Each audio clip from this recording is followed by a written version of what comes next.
Thank you very much for being here. I hope you are having a great morning, a great evening, a great afternoon, wherever you are in the world.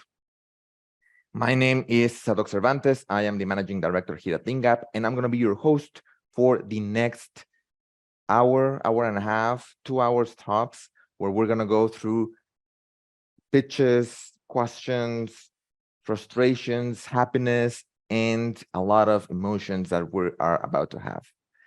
Now, if you're not familiar with Leangap is a startup incubator.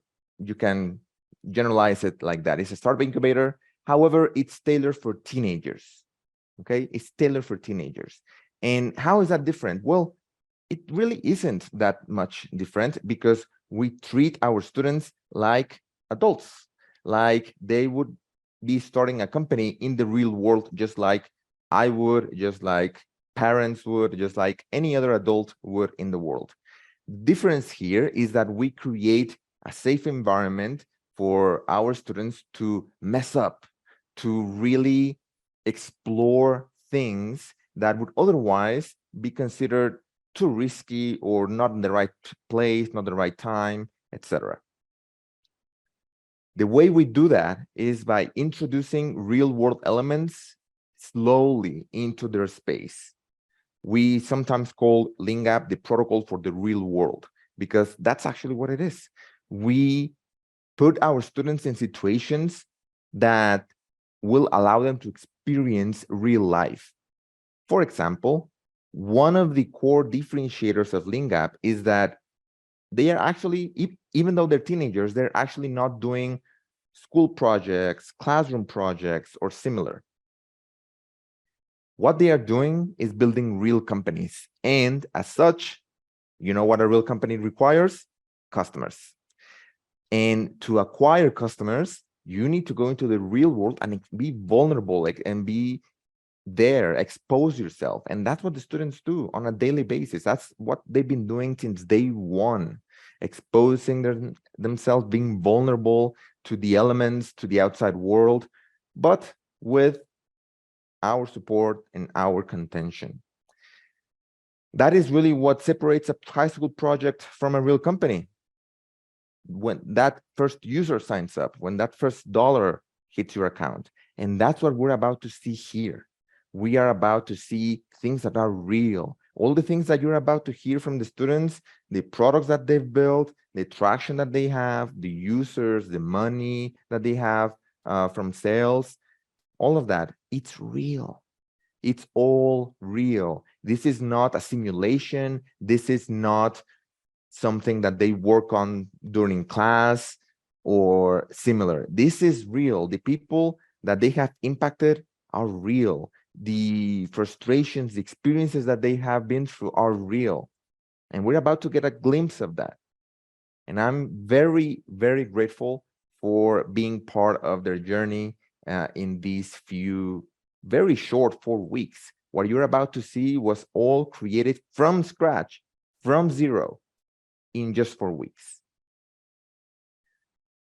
Now, if you're not familiar with Leangap, let me share with you something. Now, Leangap had its start a few years ago.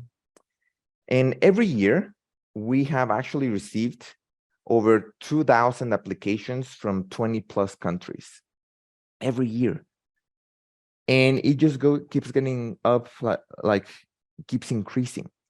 And this shows that there's really a demand for something like Leangap, for some place where the students want to grow while being supported, while being in a safe environment. And I think we've been able to provide that since 2015, when we started this. 2015 was the first year that Leangap started. We started in person because usually summer programs were in person.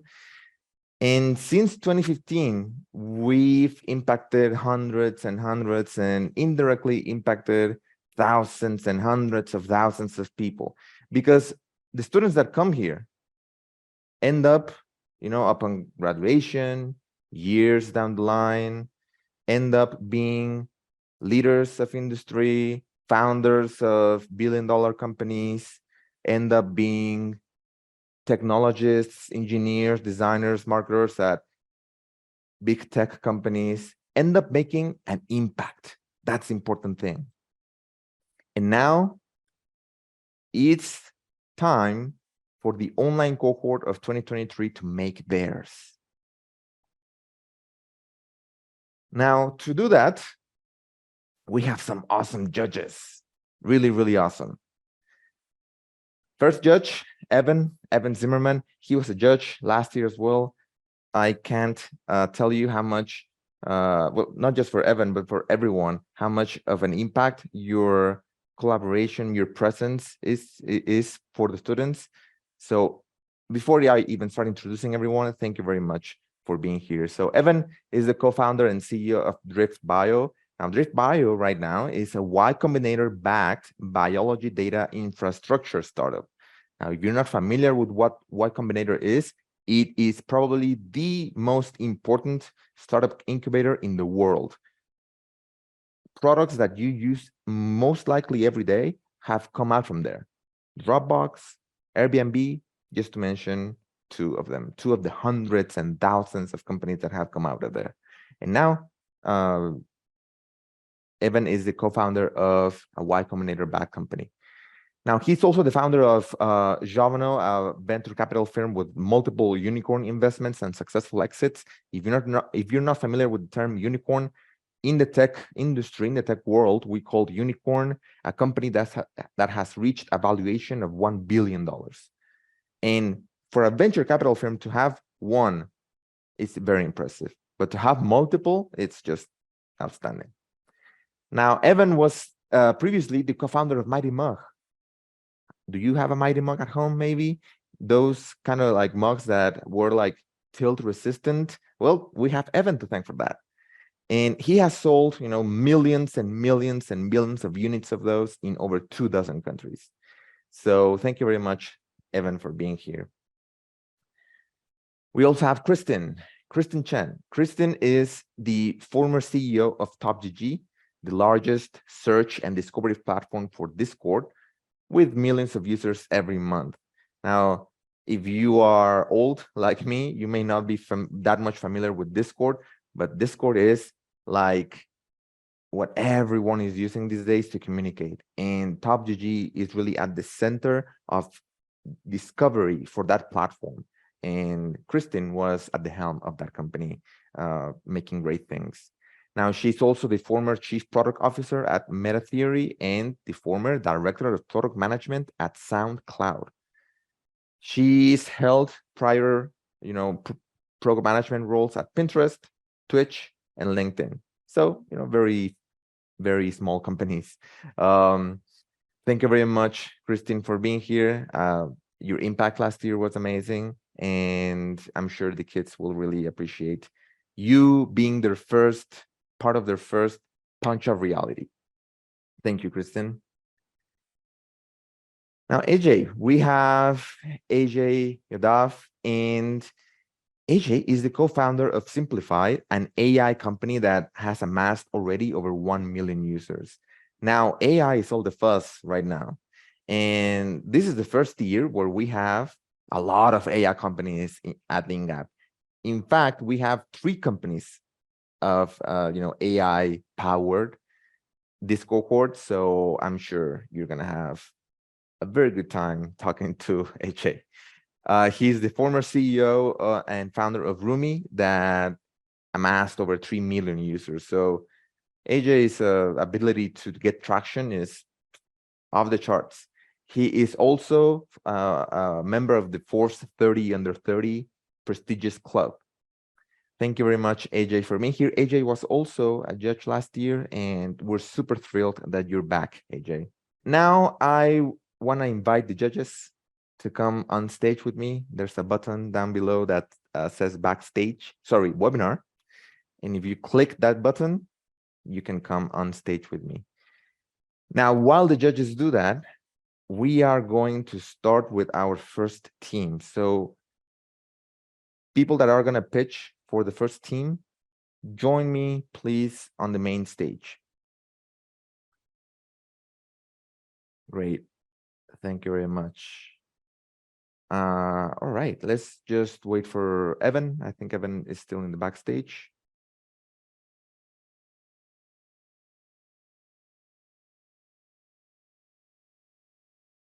Great. Perfect. Thank you very much. Awesome. Now, here's what's going to happen. You see here our 3 awesome judges. Now, they will be their first punch of reality for our students.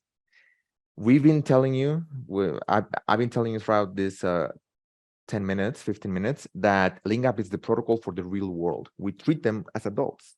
We judge them like adults as well. So Evan, Kristen, and AJ usually get pitched like a lot of companies because they are sometimes angel investors. They have their own firms like Evan. So this is not new to them. Now, when someone pitches to them, they're usually adults, right? And the questions that they ask those adults are really hard, because why would they not ask hard questions, right? Now, they are going to ask the same questions for these students, because it's important that we give this punch of reality, like I've been saying, to the students. Okay, they've been working on something real, something important, so the feedback that they're going to get is real. Now, the judges will, after finishing all pitches, the judges will judge based on 2 criteria. They're going to name what they believe is the best storytelling, the best pitch, the most engaging story so far in this cohort. And second, they're going to name the most outstanding team. Now, most outstanding team based on their own context, okay? What they have built in 4 weeks on their own industry, in their own context. So it's individual, because Leangap is not a competition. We're not here to be who's better than the other one. In fact, all of us, all the teams helped each other at some point, because that's what we're here to do. So they're going to judge based on most outstanding, based on their own context, okay? And I think that's very important to say. Great. So without further ado, first team, Mr. Driver, please drive the presentation. Hello, my name is Ashna. Hi, my name is Aman. We're here on behalf of Zenova, a startup committed to bringing the benefits of organization to all students. Meet Mariana, a rising freshman at Duke who feels unprepared for her first year at college. On her first day at campus, she's met with 7 different classes to schedule, draining lectures and emails flooding her inbox. But for Mariana, overcoming these day-to-day struggles has no current solution. And Mariana, she's not alone. Nearly 3.2 million students in the US and Canada drop out in just the first year because of organizational challenges. This is where Zenova comes into play.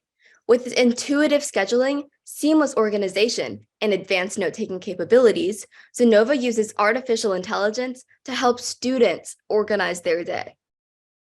Now, Zenova integrates with all of the most popular learning management systems in North America. This includes LMSs such as Blackboard, Brightspace, and Canvas to keep students updated with their schedules and their assignments. Zenova also delivers daily debriefs of your assignments, your emails, and your events to help you organize your day. Zenova also offers an overview of all of your emails, creates drafts, and sends them so that you never have to. Similarly, Zenova helps you with calendar scheduling, where it automatically updates your calendar to keep up with all of our other features. Zenova offers transcription, where it turns recordings into highlights and notes, so you don't have to skim through hours of content. And finally, Zenova integrates your classes, your tasks, and your outside activities to create a tailored study plan, saving you hours every day. In just 7 days, our affordability and student-centric model has led to 628 users on the waitlist ready to try out our product, with 10 beta users currently testing our AI for free. So you might be wondering, how do we generate revenue? Well, for each user, we offer a 2-week free trial followed by an $8 monthly charge. With 628 current potential users, that's nearly $5,000 in revenue per month. But why should students even choose Zenova? First, Zenova is specifically integrated to best suit student needs, as opposed to Lindy AI, an AI that targets industry professionals through business-to-business contact. Also, Zenova provides far more student-centric integrations than ChatGPT. And Zenova's market is exponential. The global market for college and high school students scales to nearly $51 billion. The market in the United States and Canada scales to $2.3 billion. And from this, Zenova's target market is $20 million. And we are so excited because this is just the start for us. By using social media advertisements on Instagram and TikTok, word of mouth, and reaching out to students, we aim to get 10,000 people on our waitlist with 100 active users by the fall of 2023. And by the winter of 2023, we aim to get 20,000 people on our waitlist with 500 paid users. Our team is the perfect group to do this because we're all students who've struggled with organizing and planning our day. But with Zenova, we strive to bring the ease of scheduling to every student. We're seeking $140,000 in investment. And from this, we plan to invest $20,000 in operating costs, $30,000 in marketing, and $90,000 in engineering to build the best product possible. With Zenova, students won't have to worry about spending hours every day organizing events, taking notes, and sending emails. Instead, with its affordable integrations and student-centric model, Zenova will free up your time so that you can do what you love. Together, let's help students optimize their time today. Thank you. Sure. I mean, one of my first questions is why was the conversion rate from your wait list to your beta users what it was? That seemed a little low.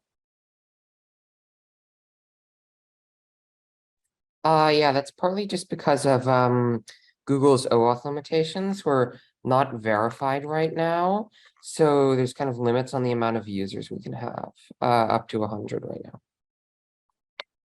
Right, but 10's lower than 100. Yeah. To add on to Max's point there, since we're integrating with different LMSs across various universities and colleges, we need approval from their department in order to even gain access. Otherwise, we risk some legal complications. And in order to gain that approval, that process can take anywhere from 4 weeks to 12 weeks. Thus, our number is quite low. As a follow-up question for that information, just kind of curious about your, I guess, strategy. You said you're going to go, social media, share it with everyone, but with this information that it needs specific approval per university, I'm kind of curious why you're not targeting, a couple specific universities first to get that approval and kind of focus efforts. And you had also mentioned that different universities are using, some might use Blackboard, some might use other tools as well.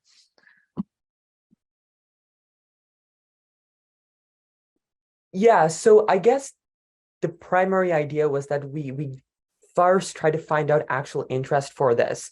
And I guess that was primarily the reason why we had a social media campaign as well. And even in our social media campaign, we target these various schools by primarily trying to go after their student councils as well as their various student-run organizations. Your question would be, you kind of like projected that we will convert 100% users to customers, right? You said if 600 people and paying you $8, is that going to be the conversion rate, 100%? Or do you expect it to be a different from, people trying your product 2 weeks trial to maybe, and what does that look like?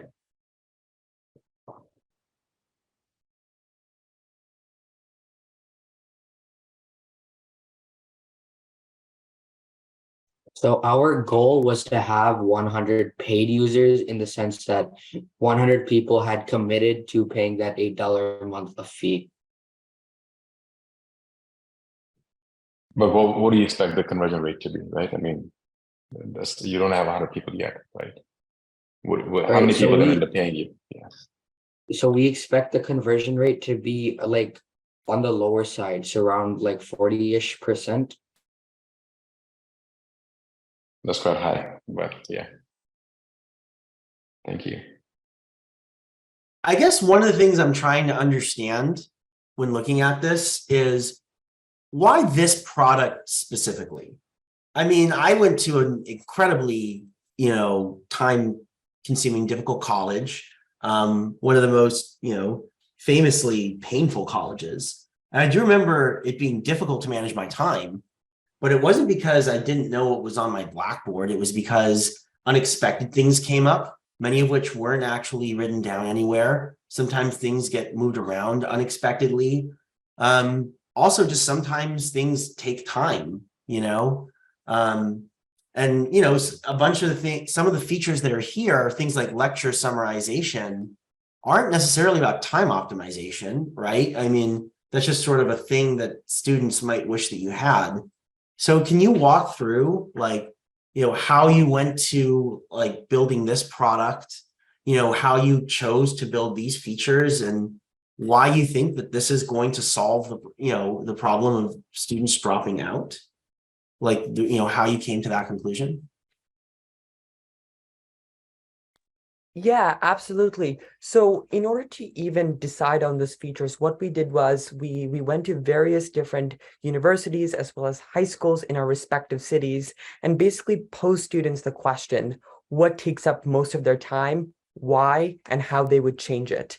And in doing so, we got data saying that they were primarily, most of their time was spent on scheduling as well as doing homework, taking notes, and also just studying in general. So what we then did was we wanted to dive in even deeper into why it was taking the most time. And then we soon found out that students wanted some recreational time. They also wanted, say, their assignments to be completed quicker. And as such, we decided on these features. And even to validate these features, we went back to those same students and proposed them this idea. And we had a really high interest. Right, but here's the thing, right? If you take the example of summarizing the lecture, it would be great to get bullet points, and it would be great for homework to take less time, but taking time is part of what makes you learn the material. If your goal is just to check off the checkbox of finishing your homework, yeah, of course it'll help you get that done faster. But if the goal is to learn the material so that you don't bomb the test, you're not necessarily going to actually achieve that goal. And you see this actually a lot of times with products where you'll do surveys and people will say, well, I want, something. And what they'll want is something that's not necessarily compatible with another goal they have, or maybe something where what you actually have to do is a fundamental advance. Like a lot of people, weight loss is a really classic example where people would say, well, I want to lose weight, but then they'll say, I don't want to do the things that make me lose weight. And now you have a pharmaceutical, but that required decades of science and over $100 billion investment, right? So I would just say that one of the things I would even in the survey you mentioned, most of the things that you mentioned are not scheduling. They're not actually solving time. They're wanting to make the fundamental process of learning easier. Where the real product that you would want to build would be Neuralink, right?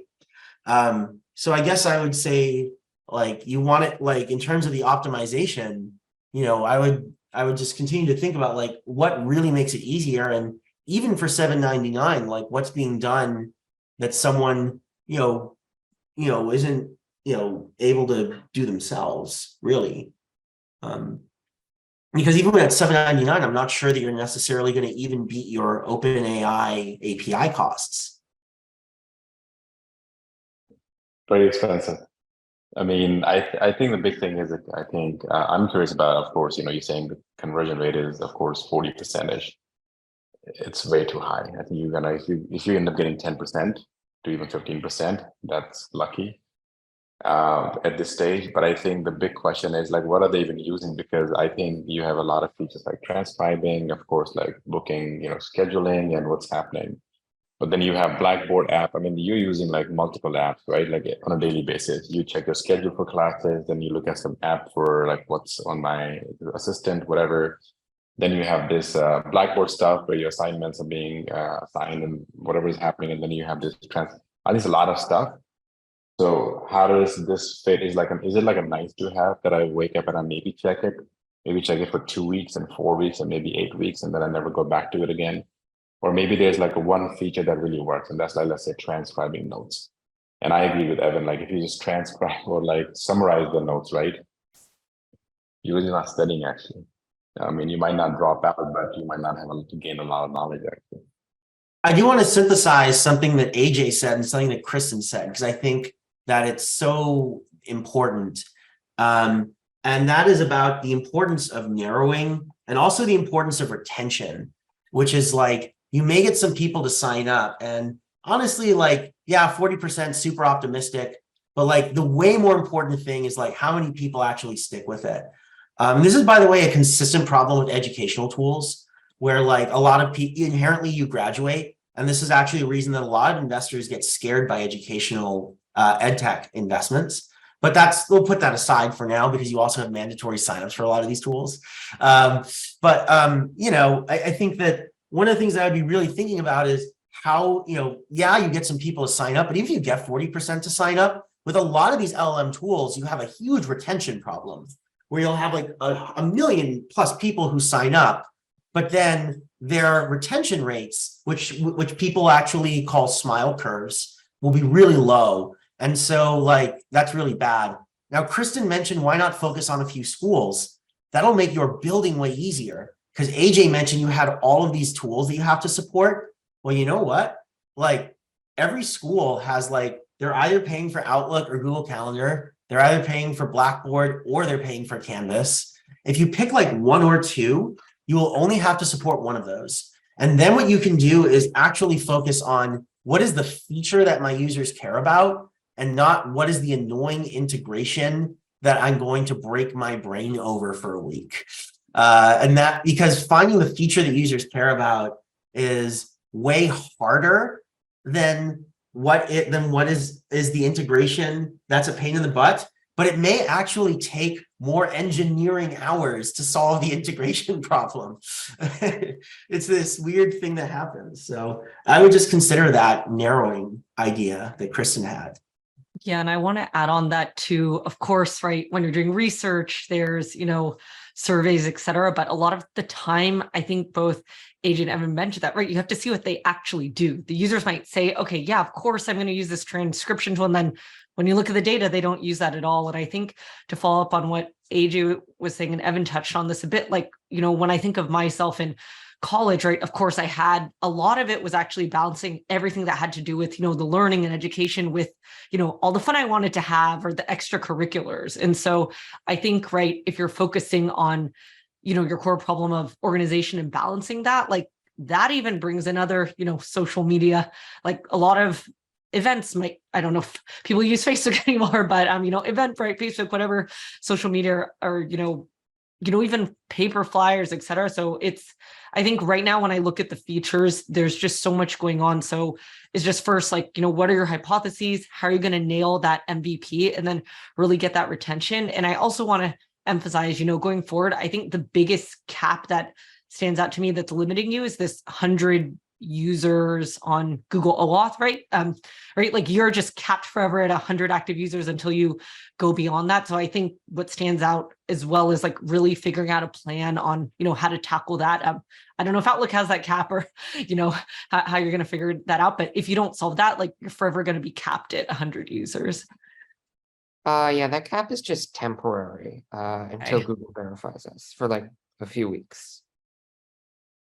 That's long. I guess the last thing I'll leave you with is just like a hardcore number that you have. Hopefully, it's going to help you.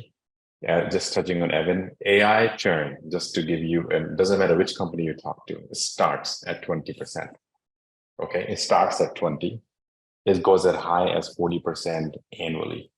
So so if you acquired 100 customers today, end of the year, you might only have 50, or maybe only if you get lucky, you might have 80 actually.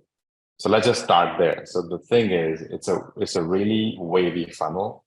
Given this is AI is a brand new market, by the way. Anyone who tells you about that they know about AI, they have never seen the AI market before. First time everyone is seeing it and observing what companies look like. So you would need something that is not like people come for fun, something that is very sticky. Sometimes it's like old school stuff, like fundamental problem that you're solving, whatever that looks like in this problem set of features that you have, right? And you can match that with AI and your funnel looks much better. Eventually you'll figure out how to make it more sticky. I'll just give you that thought. I'm just going to build on what AJ is saying and say that the stickiness is what you're looking for.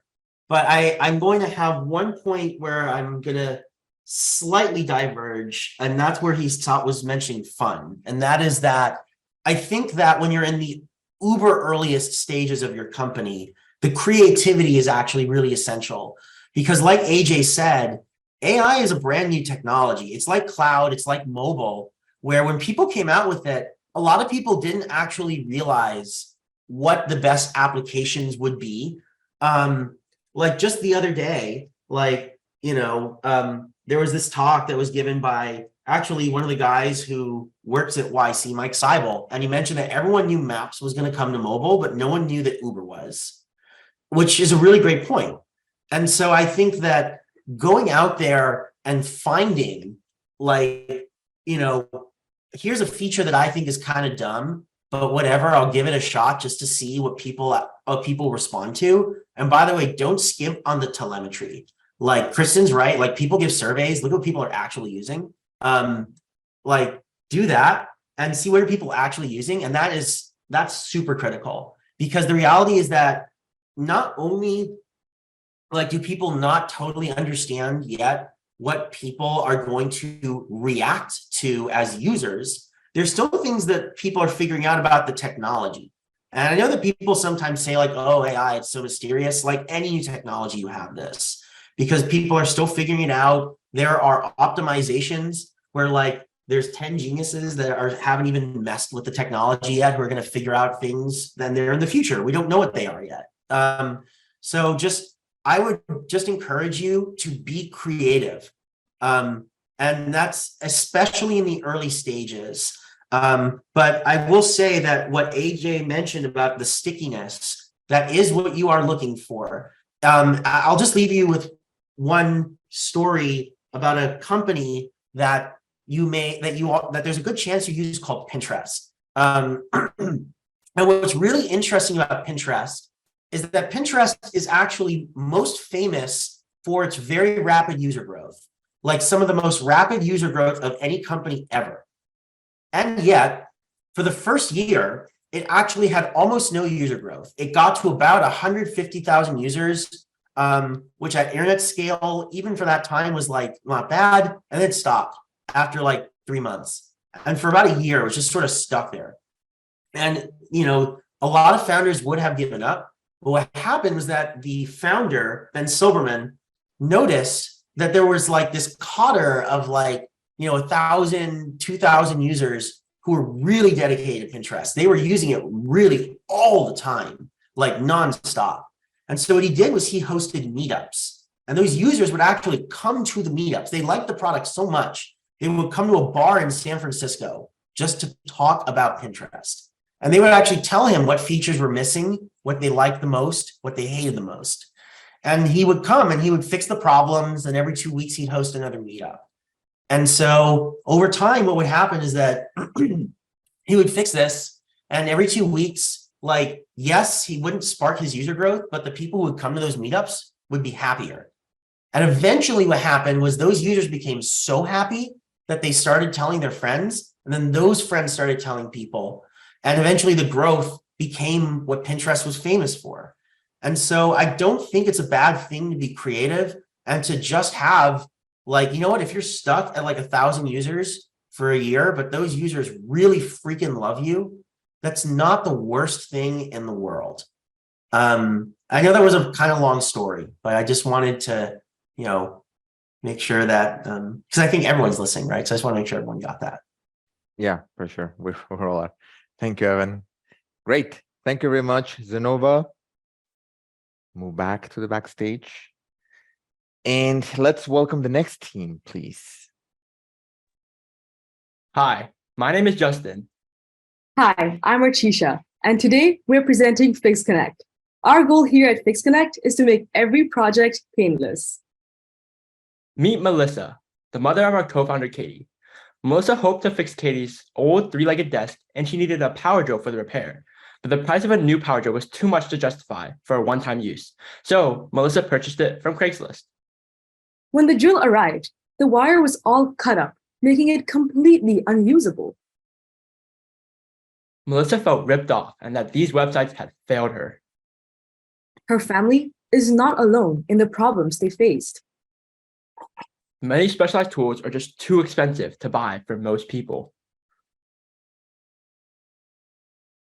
In contrast, many tools also sit unused in garages for years collecting dust, and there's still no easy way to make money from these tools. That's where FixConnect comes in. FixConnect is a multi-vendor tool rental platform where others can rent their tools out and others can list their own tools up. Our platform provides a quick and easy solution to this problem. With our platform, users can save money by renting out used tools from others instead of buying them new. In addition, customers through FixConnect can depend on our platform to keep their tools safe, making their online transactions reliable and trustworthy. This video demonstrates the user experience on our website. After clicking Explore Our Collection, they can scroll down and see the available tools. After they select the tool they would like, they can scroll down, select the dates that they would like to rent it out for, click Instant Book or send reservation request, which would lead them to the checkout page. Let's take a look at FixConnect's features. FixConnect facilitates competitive pricing based on tool type and rental duration, ensuring value for money.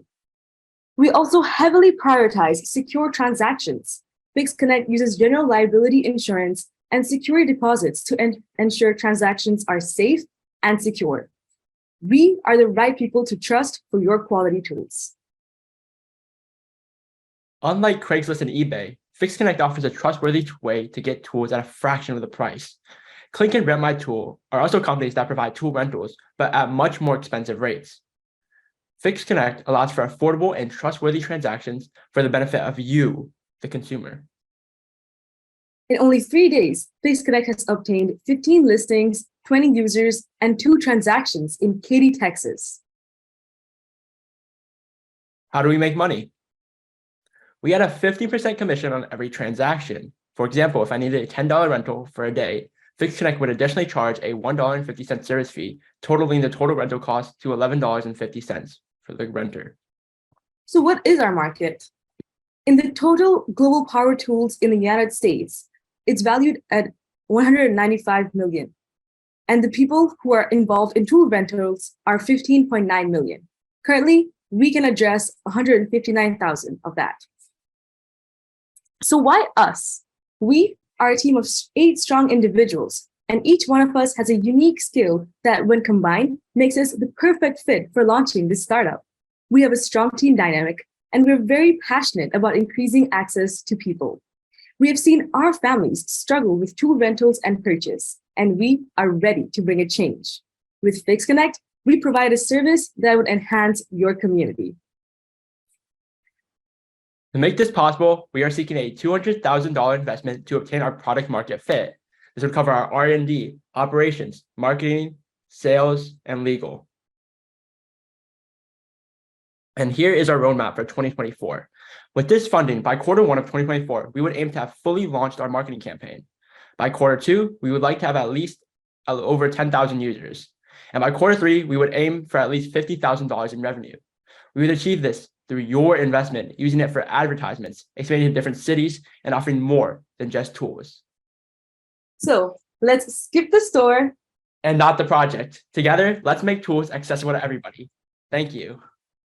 Love the power tools at the end. That was awesome. I have 2 questions. I think first, you, and sorry if I missed this, you showed your roadmap.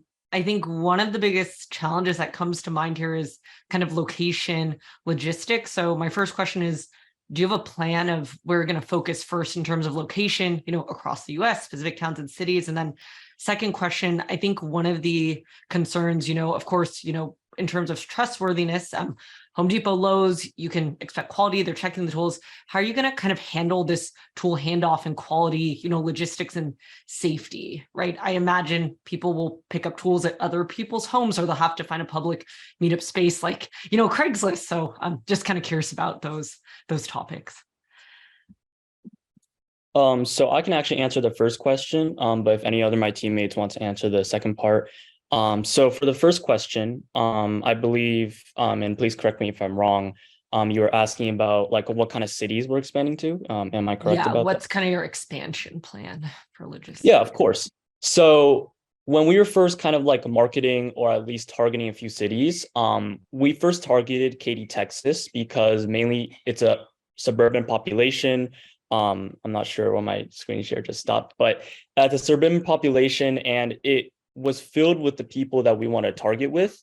And we also tried in California as well, because California citizens and also like the area itself also had a lot of the audience that we thought we were looking for. And so what we wanted to expand to was more of like the larger regions in Texas, so like more larger cities, and in California as well. So from like a city like Pasadena in California, for example, we want to expand to more like cities like Arcadia, Monterey Park, and then be able to expand to like larger cities like Los Angeles itself. And then for Katy, Texas, obviously want to explore larger cities such as like Dallas and Houston and be able to expand more in those regions as well. So I have a little bit of a jerk question, which is that whenever I see a vertical marketplace, so something where which is the kind of thing that's been around for a while. So vertical marketplaces, a marketplace is where you exchange things. Vertical marketplaces are marketplaces that are more specific, as opposed to like eBay, where anyone can do anything, or Craigslist. So I always wonder, why doesn't this already exist? Because people have been trying to do this for a while. So when I think about this, it, just off the top of my head, it seems like, the math doesn't really make sense. So like, why doesn't it exist? And have you done a financial model to see why, the math works out? And I also am curious if you've done any research into this question. You mentioned that the rental market was only like $100 million, which is really shocking to me. So I looked up, when you put that up, the size of the power tool market in the United States. And it's about $10 billion. And the thing that's really weird about that is that the US power tool market, a lot of people don't realize this. They think it's people in their homes, but a majority of it is actually professionals. It's people who are like, building homes, they're contractors. So let's say it's about 5 billion. Like that's a 2% lease rate, basically, for professionals. And professionals prefer to lease when they can. And that's very concerning to me. It suggests that there's these people who have an economic incentive to decide to lease rather than own, have made a decision economically that doesn't make sense. So I'm really curious, like, in your research, this is obviously just me reacting like immediately to something that I'm seeing. You've been spending more time on this than me. What am I missing? To clarify, it's 100 million people, not dollars. Oh, sorry. So what's the dollars?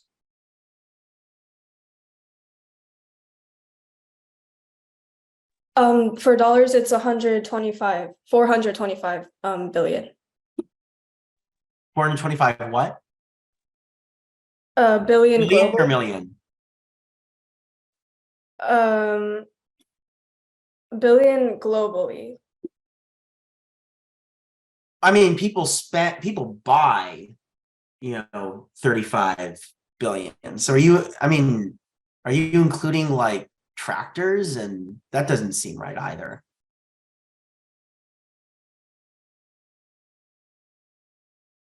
Oh, just to clarify, that number was $42.5 billion globally, not $425 billion. Okay. So are there marketplaces like this already? Like, why doesn't this already exist?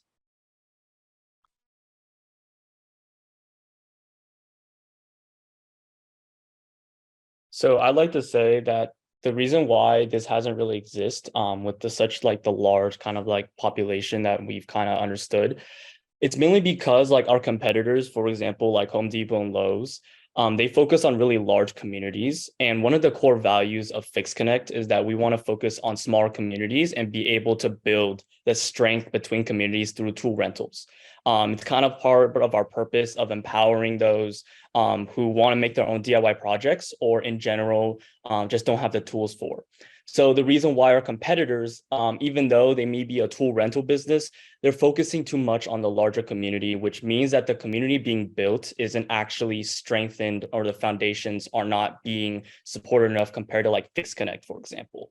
So that's why we focus on the local community to make those foundations strong for itself as well. And So Oh, go ahead. sorry. Adding on to what Andy said, Home Depot does have a similar tool renting out thing that we do, but not everybody has a Home Depot next to them. And also the prices from a place like Home Depot are a lot more expensive since you're not getting them, locally from just somebody in your community. So what kind of things are people renting?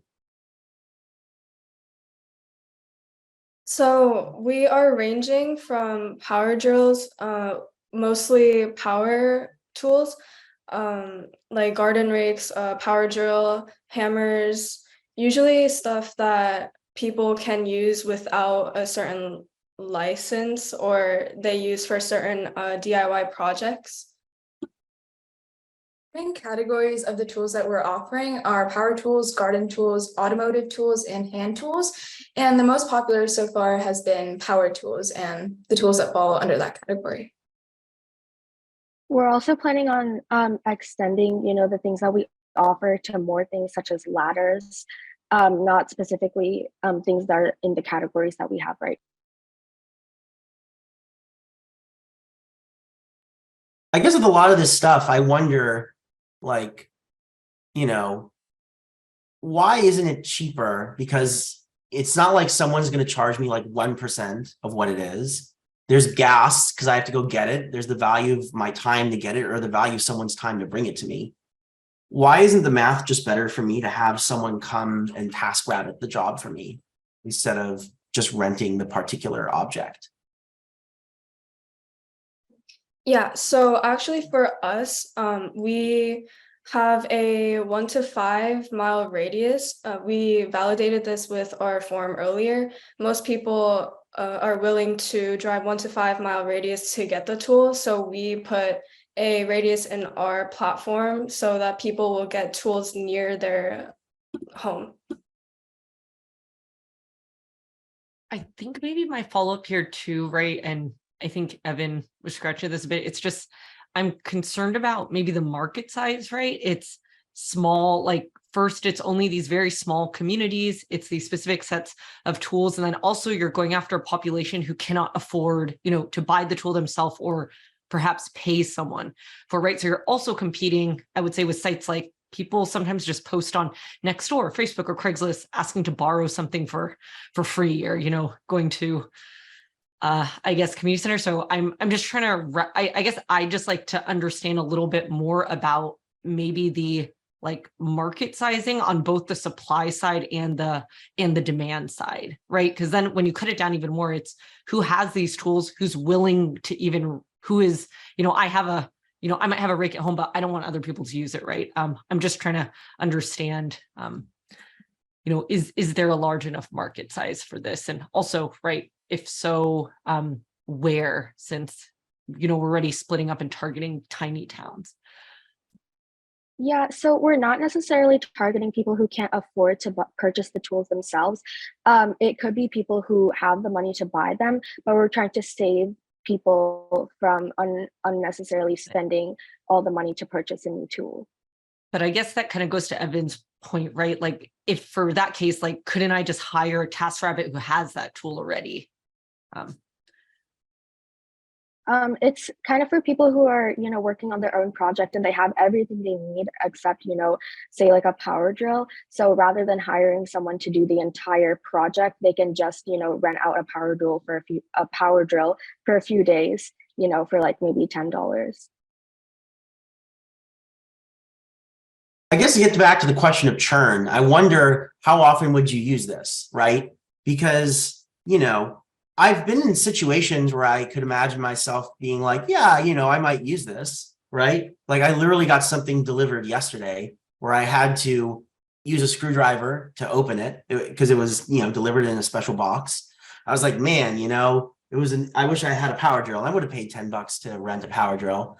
You know what? This has happened to me more than once. And because I didn't have an option to pay for it, I didn't. But if I had to do this more than once, I would have just bought a power drill and I probably would have churned. So like, I mean, what are you doing to, I can't say like historically, how do you solve this problem because it's a new company, but this is obviously a foreseeable problem. So how are you trying to develop the platform today to avoid that problem?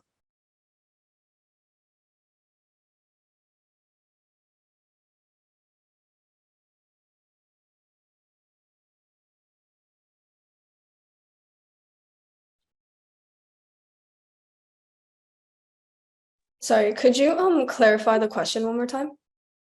Oh, what I'm saying is like, there's a huge churn risk where someone uses something, and if they use something like rent something more than once or twice, there's a point where you say, well, I guess I'm doing a lot of stuff that uses this, so I just buy it. So how do you avoid the problem of churn? Even for people who are actually interested in like, they have a lot of odd jobs or something. So for us, we look towards people who are interested in DIY projects, but also that could scale to anything like building a garden for your backyard or something bigger. And for those bigger projects, the tools needed are much more expensive and rarely used after the project. So usually people would only rent it out for that certain project so that so they don't waste money.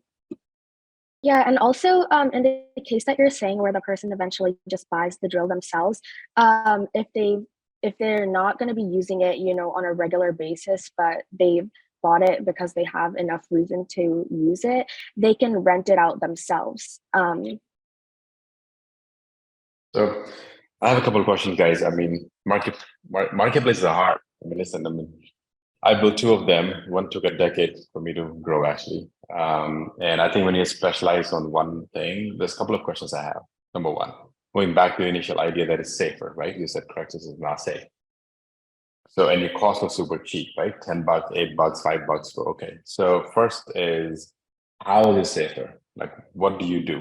I remember in our marketplace, we were the first one to ever implement background checks. Each background check costs who eats up, of course, a company that's going to eat into your margin. Now, do you add up that out of the 10, 20, 30% to the consumer because they have to do background checks? And do you verify everyone? So first is, of course, how do you make it more safe?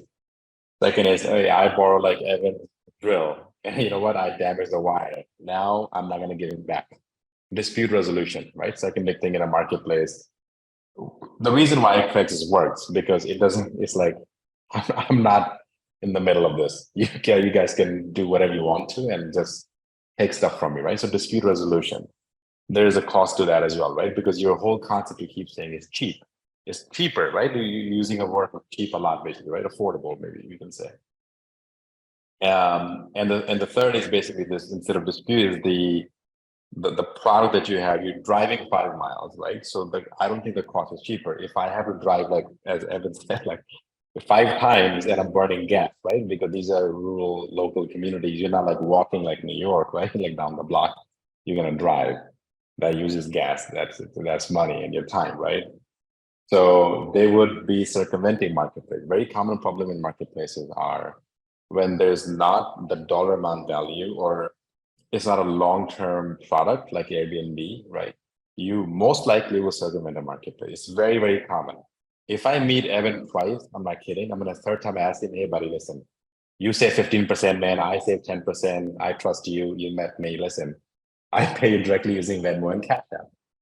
So the three major questions I have. One is how to safer. So how do you make it safer? Second is how do you avoid circumventing the marketplace so they actually don't churn from the market? They might be still doing it, but of course behind you, right?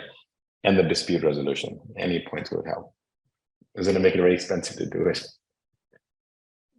So for safety, we place a security deposit for every transaction. And depending if the tool is damaged, depending on how bad the damage is, we take a portion of that security deposit to cover the expenses for the tool.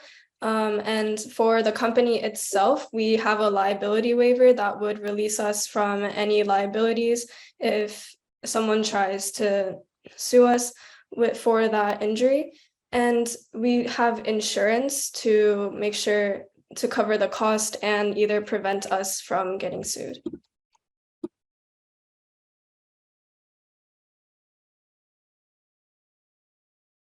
And how do you, yeah, go ahead, Andrew. Yeah, I was just asking. Oh yeah. Sorry, my bad. But I also wanted to answer your question about the kind of like gas example that you used, kind of like driving to another person's house and then also being able to rent there. So FixConnect also values like additional income. So obviously, like when we're driving to like another person's house, we're obviously using energy or gas, which costs money. That's a fact. But also, if you have any other tools, and this is also part of the plan that we want to expand to for like other appliances, this additional income is also something that we have part of our feature. So although that, yes, you are using gas, you're using energy when it comes to like, say, renting from one place to another, from your neighbors to another, you're also gaining additional stream of income. So this helps in the process of kind of like a continuous chain where you're renting out tools, but you're also receiving, say, money from your own appliances. And this helps like create that kind of like process where those around your community can constantly like rely on you, rely on each other. And because of the fact, like what Sue has said, and like a lot of our other members, with the terms and conditions and liabilities we have, this becomes even more safer. So then the process is not only continuous and becomes long-term in the future, but also provides like a better solution compared to like other websites such as Craigslist.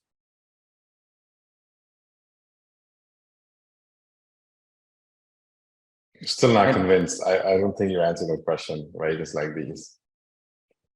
It's like not, a lot first of of all, it's not safe. I can go to your house, man, just to stab you and not to make it. for the Because the thing is, you can't have issue random about people visit your house all the time. Yeah. Go ahead, for the Mom. issue Sorry. about people just stop when they stop using our website and just do the transactions by themselves.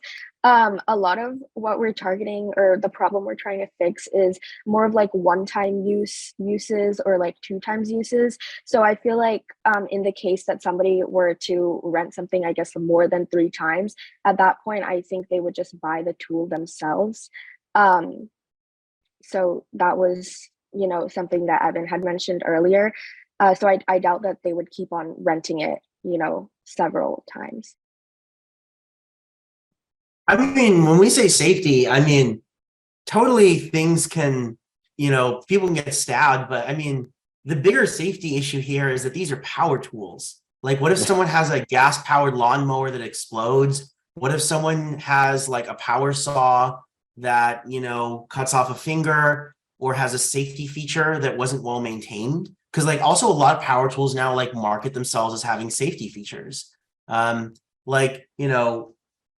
you mentioned having $40,000 for legal, which is almost a quarter of the expense. Like that's quite high, especially for the stage. I mean, I assume it's just insurance, right? I mean, but that's a real issue, right? Yeah, so basically when a user creates an account on our website, they sign a release of liability waiver. So if something happens to the tool, like for example, the tool, like let's say for your example, the tool explodes, the gas powered lawnmower explodes, right? And the person is badly injured, we are free from that liability. We are not going to take if we get sued, we are not liable for that damage that caused. I mean, that's great. But at the end of the day, someone will still sue you. You'll still have to go through a motion to dismiss. You'll still have to go through someone claiming that you were negligent and that there was some kind of, thing that you're supposed to do, some rep or warranty of your terms of service that you violated. And of course, reputational damage is completely different from your contract. So Yeah, these it are all could things you have to deal end with. up in the news or social media too. Airbnb isn't liable if someone murders you at an Airbnb, but that's not why they care about it, right? Brand damage. I mean, guys, I would just say, there's a company called Renta, by the way, RENTAH. A friend of mine, I met him a long time ago. It just never took off. Same exact business. You can rent something from a neighbor, actually.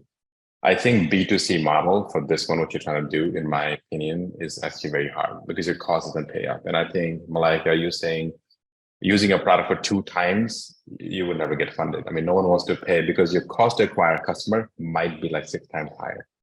I might pay $50 to acquire one customer. You might just make $20 and all the costs cut out and everything. You might only take home like $5.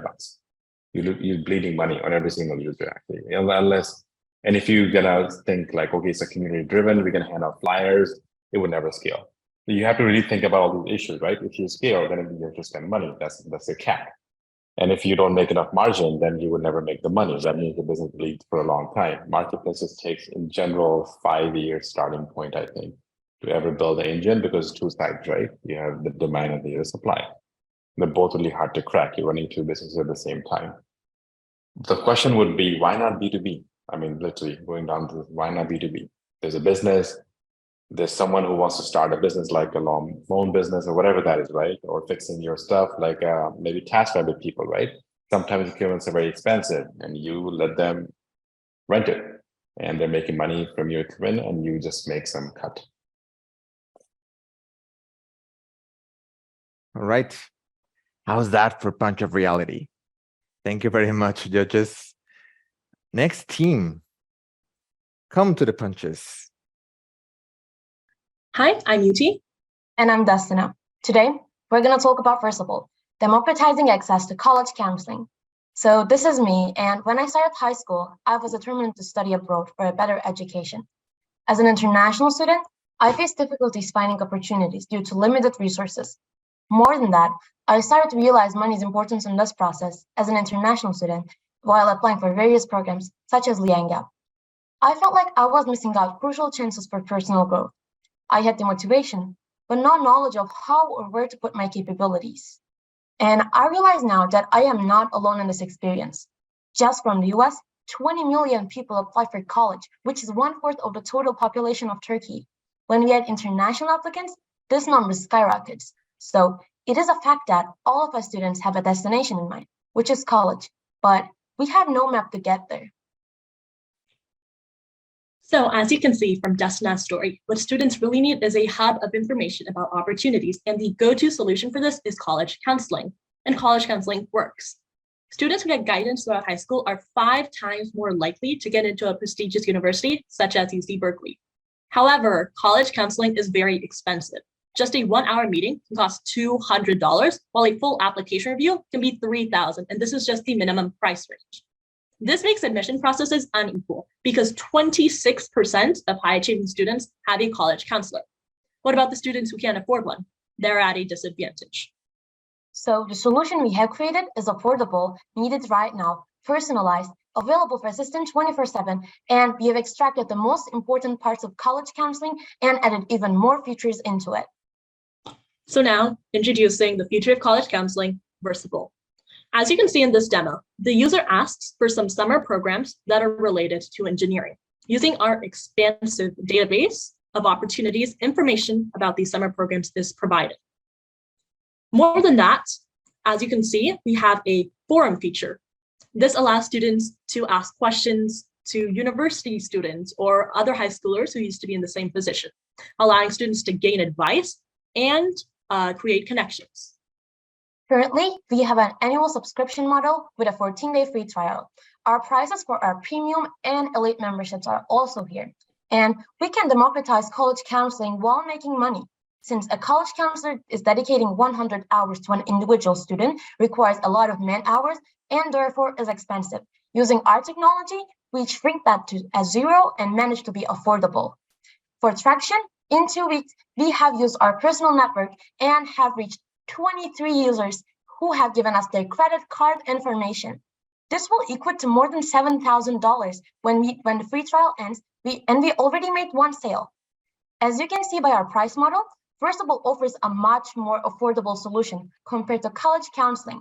In 4 years, while college counseling can cost $25,000, Vercible Premium only costs $1,280.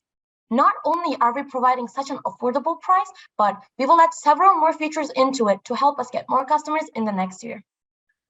These features include a writing workshop for help with essays, standardized test preparation, partnerships with programs and platforms such as tutoring services, and expanding our database of opportunities. So, to make all of these goals into reality, we are asking for $245,000, the bulk of which will go into engineering to ensure that we can add more features into our product and make it more useful for students. Though this might seem like a lot, we have a huge total accessible market, which is everybody interested in applying to college globally. This is $10 billion. When we narrow this down to a serviceable obtainable market, we see that it's students from Istanbul preparing for applying to college in the US. This is specifically focusing on Istanbul because this is where we reached out using our personal network.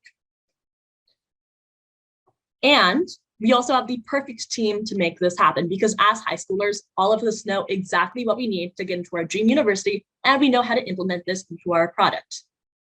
And a little surprise, we currently have 5 college students ready to offer private sessions to our elite members, combining real experience with AI for a comprehensive feedback approach.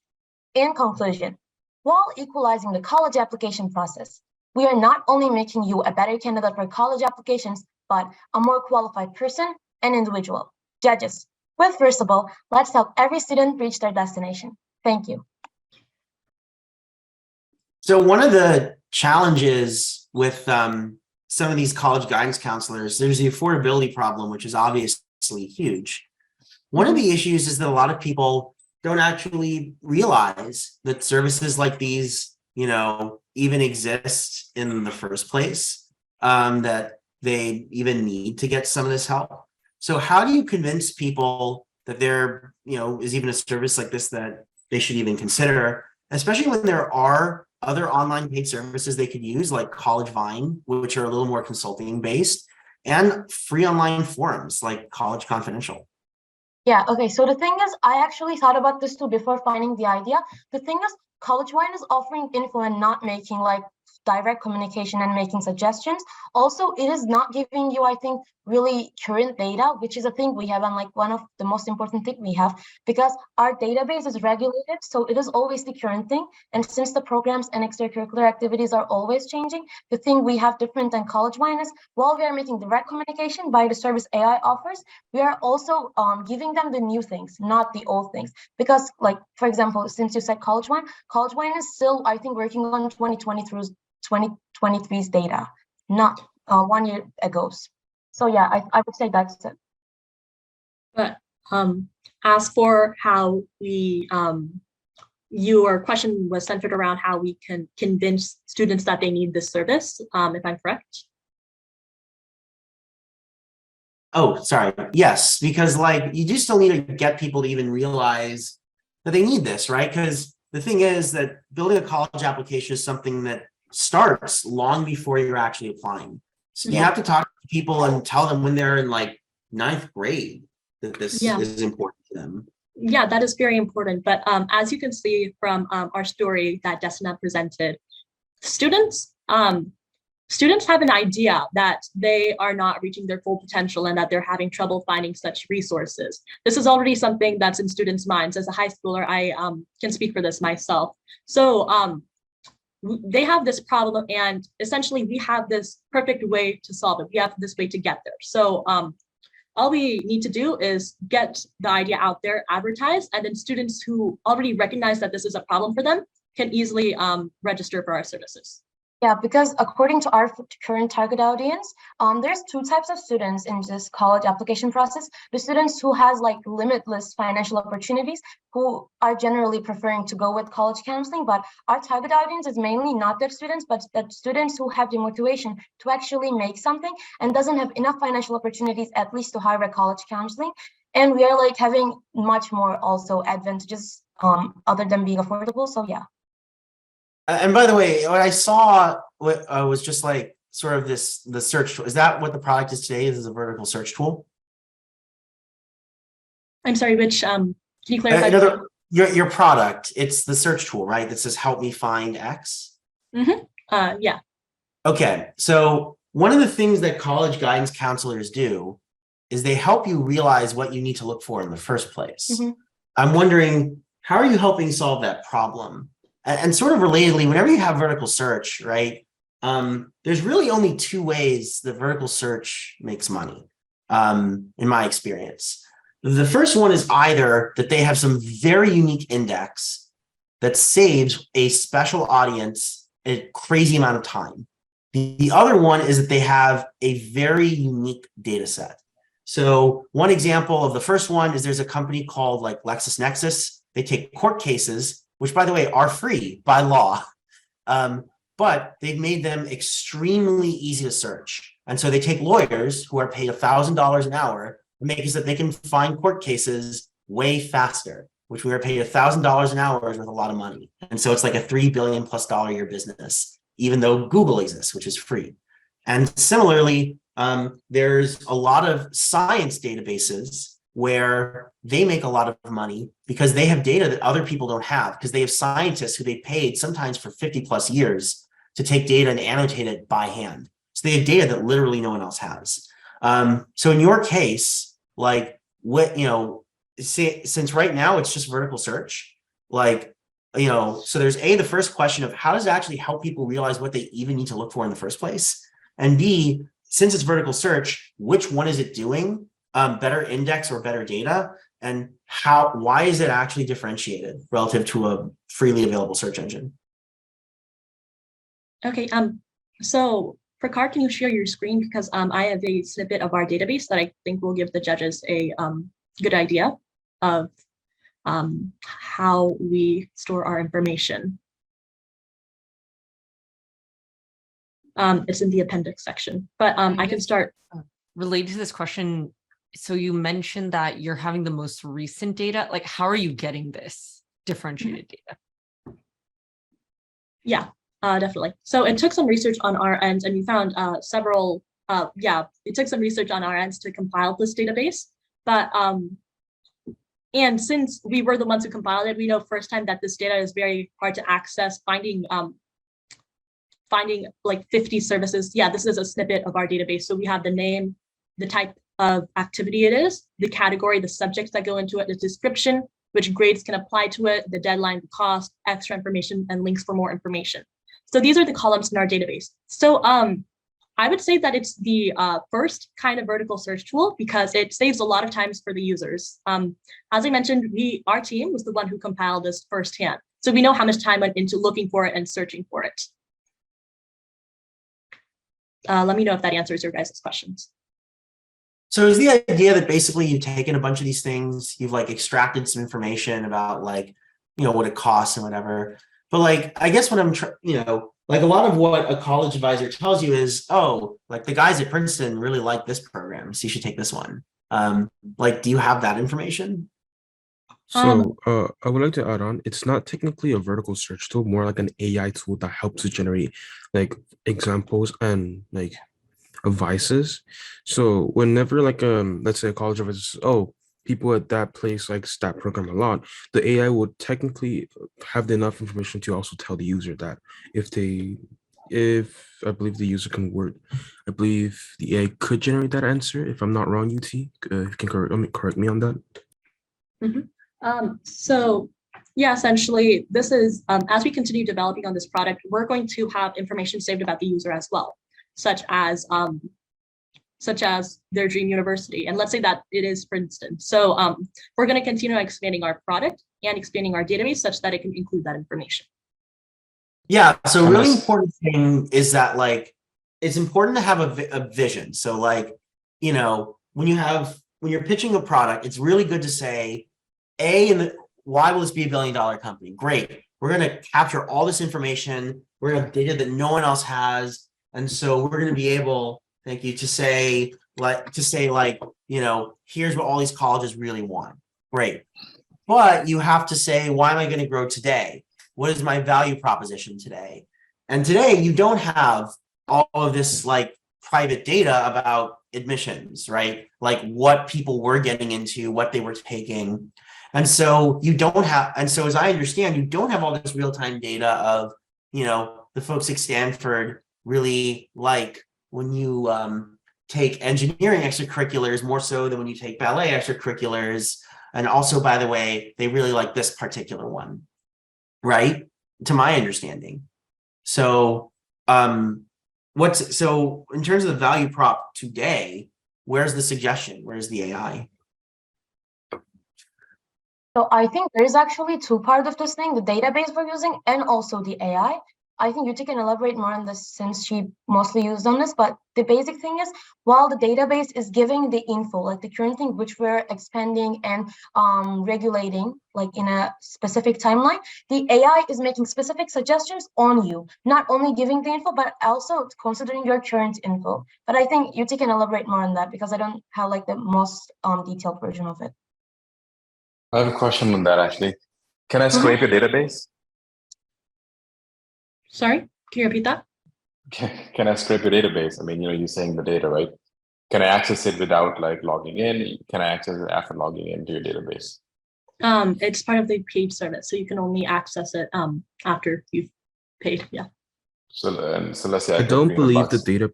I don't think the database itself that we created is public by any measures. I believe there's using SQL and MongoDB. There should be like a locked to that database. So only if the user uses the AI to search up that data, then the data will pop up, but not that they can't access the raw database. No. Got it. And you said that the database, it was hard for you to find it, but you still were able to find it, right? It was hard, but you still were able to find the data. And the big question is that I don't think the data is like proprietary, right? It's like if you can find it, I'm sure someone else, a hardworking team can also dig in, maybe spend more hours and they can find the data as well, right? It's basically since we were able to find it, it took a long time to find it. It took us around maybe 2 to 3 days of actual full work, like hours spent on that. While normal students don't usually have that time to spend on because they have their own schoolwork, their own like homework to do, and they just need like an assistant to help them to find that data. That's just resource. That's just resource problem, right? I mean, what I'm trying to say is like, you know, if I as a company and I have my own data that I only have and I generate from like ground up, right? You do take some actions on my platform and I have the data is very special to me. Whatever that is, you can't just get it, right? And then I train my model because you're using AI that anyone else can use. You can find the data that anyone else can actually find as well. Then I can train my ChatGPT model on top of it, right? And then I can have the same service. Then the only question would be, what is it GTM looks like, right? Are you going to grow faster? Are you going to actually gather the data that no one else has faster than the other players? So you can then actually build something on top of it that's more highly recommended AI, right? I mean, it's got a great personalized AI that can help you. Kind of going back to what everyone was asking, right? Like you don't have the data, like what should I be taking? If you're going to really suggest me what's best for me. Yeah, when you look to what you say, you are definitely right about if we want to improve our success, then we need to have like a better data, as you said. But also when we look to the competitors and the current sector, the competitors are just giving information or only using bots, which is not making you feel like communicating. And there are many problems in there too, and they're also not popular. I think the only main competitors we could say would be the college counseling, which is really expensive, and college one, which is only giving you the information.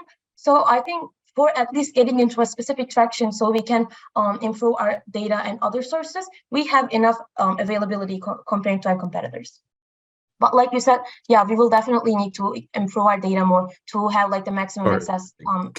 Can I cut? I had to cut off. So for the data issue where it says that most people could just get other people can just search that data up and implement it in AI. We plan to expand our team of development so that we have actual active researchers on behind to update the database much more frequently.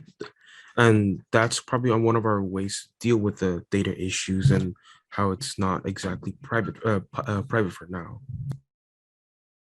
Yeah, because the opportunities are somewhat offered, like at least in my personal story, the opportunities are offered, but it is taking a hell lot of time to find those. So the thing we're doing is, while we're doing this affordable, so it might have a difference than college counseling, we are also making them more accessible. So I think we are combining the both things that you mentioned in the first place.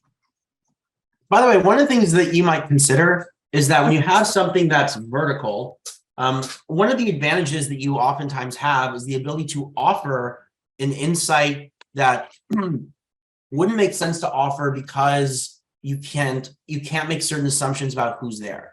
So for example, when you have a college guidance counselor, right? You're trying to replace the college guidance counselor. They're keeping tabs on what's happening that's relevant to students. So like if I'm Google or Facebook, I care about like what's happening in the universe of all things people are interested in. I'm not interested in like what's happening in clubs that may help students get into colleges. So maybe like you can keep track of like, hey, just so you know, clubs got 10% more expensive last year. So you really should start saving up now. So that because maybe some students could get priced out and not be able to afford a club that impacts their ability to get into college. Or like, hey, like engineering, like the people who are using our platform, 10% more applied for squash this year. Like squash was really popular, or a lot of people are looking at it. That kind of thing, like the stuff that's very specific to students, those kinds of insights, because you kind of got to think about like, what are people, because I understand that like, it's a little annoying to like go on these websites and see what they cost and stuff. But like, I don't know if it's so annoying that I'm going to pay like $400 a year for a vertical search engine. But like having like information that is across all of this stuff where it actually does not exist somewhere else, where actually my college guidance counselor may not even have that information, is actually, something that might be worth paying for. And one thing you should also consider is that there are a lot of, just from a business model perspective, there are a lot of businesses that start out saying, I want to democratize X, I want to replace X, then they end up dealing both sides, where, you're trying to replace the college guidance counselor, and then college guidance counselors end up becoming one of your biggest customers. Because if you're able to provide insights, then yes, there are students who can't afford college guidance counselors who may use this, but who may also want to pay for this? College guidance counselors. They may want to be able to say, when they go in and talk to their students, just so you know, like people are really interested in this year. Or I found you 5 new programs that no one had heard about last year, because unlike students who have a lot of time, this is their job. Saving them 5 hours a week actually might be more useful to them. And they get to look smart, because I can tell you, college guidance counselors get a lot of parents who yell at them. And so if they can avoid that problem, they actually might be pretty happy. And so I know it's a little different than the mission, and you can still have the like version that people pay for themselves, but that might actually be a more popular market for the product. Again, if you have the sort of aggregate insights, and also consider maybe highlighting the differences, the things that people that don't exist on their own, that you are able to highlight because you are focused on a specific vertical. Yeah, I definitely understand what you're saying. And I do think that we actually have the tools possible to provide like these insights that you were talking about, such as recent updates and all, using our API for OpenAI. And also using that AI, we also provide more than just a search engine, essentially, because it provides feedback on certain works, and it lists out preferences, for example, things based off preferences. Well, the other thing that you could do is, if if you're working with them, you could also plug into information about the students to give more personalized recommendations. Yeah, definitely. That's what we're aiming to do. Yeah. Great. Thank you very much. I hope you're taking notes, kids. Yeah, Awesome. this is very cool. Thank you. Thank you so for much. presenting. Next team. Hi guys, my name is Parvati. And well, hey, I'm Hansley, and this is Iron Chips, where it's surprisingly nutritious, unsurprisingly delicious. Did you guys know that 1.2 billion people suffer from iron deficiency anemia? And one of those people is me. When I was 7 years old, I was diagnosed with iron deficiency anemia. And since then, it's affected my life immensely. I've never been able to play sports because sports were for people who could run, which I couldn't do without feeling lightheaded after just 5 minutes. I couldn't engage in any high energy gatherings such as birthday parties without feeling completely drained and lacking any energy at all. Thankfully, after talking to my doctor, she offered me an amazing, almost magical solution, which were pills and vegetables. And then more pills and more vegetables and more vegetables until I thought there has to be another way. Well, what if chips could be the solution? Exactly. And this is why we're here to introduce to you Irony Chips, the all-natural, whole, iron-rich potato chips. Are not really potato chips, but it's those crisps that you would love to get your crunch on. So the benefits of our product here is that it's nutrient-rich in a sense that it's not just like full of iron, but instead it also has a varied range of vitamins in order for you to ensure that you have a healthy diet. At the same time, it's also all natural. So that means that your product is completely composed out of like non-GMO products. And so therefore, like you won't be like worried, like if you consume your product, you won't be worried that you would have like cancer or those other diseases because you just ate our product. And lastly, our product does not compromise on taste. It's just so tasty enough that some of our clients or test clients even said that it just tastes so good that they almost forgot they were eating iron chips. So by being in the chip market, we're bound to have many competitors, such as other protein chips, other vegetable chips, assorted flavored chips. But the way that we stand out from our competitors is that we target a niche yet incredibly high market that other chip brands don't. We strive to aid all of those struggling with an iron deficiency in an easy and affordable way. In less than 12 hours, we've sold 44 bags of iron chips, and we've almost made $132 in revenue. This shows the demand of our product in the everyday lives of our consumers. A global study shows that about 70% of people enjoy eating chips, meaning that the total addressable market is about 5.8 billion people. Of that number, 800 million people are iron deficient and enjoy eating chips. And in just the US, 5 million people are iron deficient and enjoy eating chips. So the price point, so we sell our bag at $2.99, almost $3, and we gain $1.51 per profit for each bag because it's $1.49 to produce the product. Currently, we've only sold to our personal network, but we plan to expand that. So by autumn 2023, we plan to have 1,000 sales and 2,000 people on trial just to taste the product and check if it works out. By winter of 2023, we hope to have 5,000 sales. By spring of 2024, 10,000 sales. And by summer of 2024, we hope to have 25,000 sales. And we want to begin to start manufacturing and production in large retail stores. And so here's the team that has made Irony possible. After extensive research, our team is best fit to address the iron deficient market. Based off of an estimate of successful chip company models, what we need is $74,000. This would make 50,000 bags, and our revenue can go up to $75,000. and with 20% as trial giveaways. And while this might seem like it's a loss, we're actually gaining more because we're also gaining a lot of traction and a lot of interest for our product by our consumers that we already have. And so, in conclusion, Irony is a chip product made of iron-rich vegetables to help those with a deficiency overcome it in a simple and tasty way. We have made over almost $132 in revenue, and we are asking you for $74,000. So, judges, feast on some Irony chips and let's snack our way to a healthier world. Thank you. How do people buy today? Is it just on your website?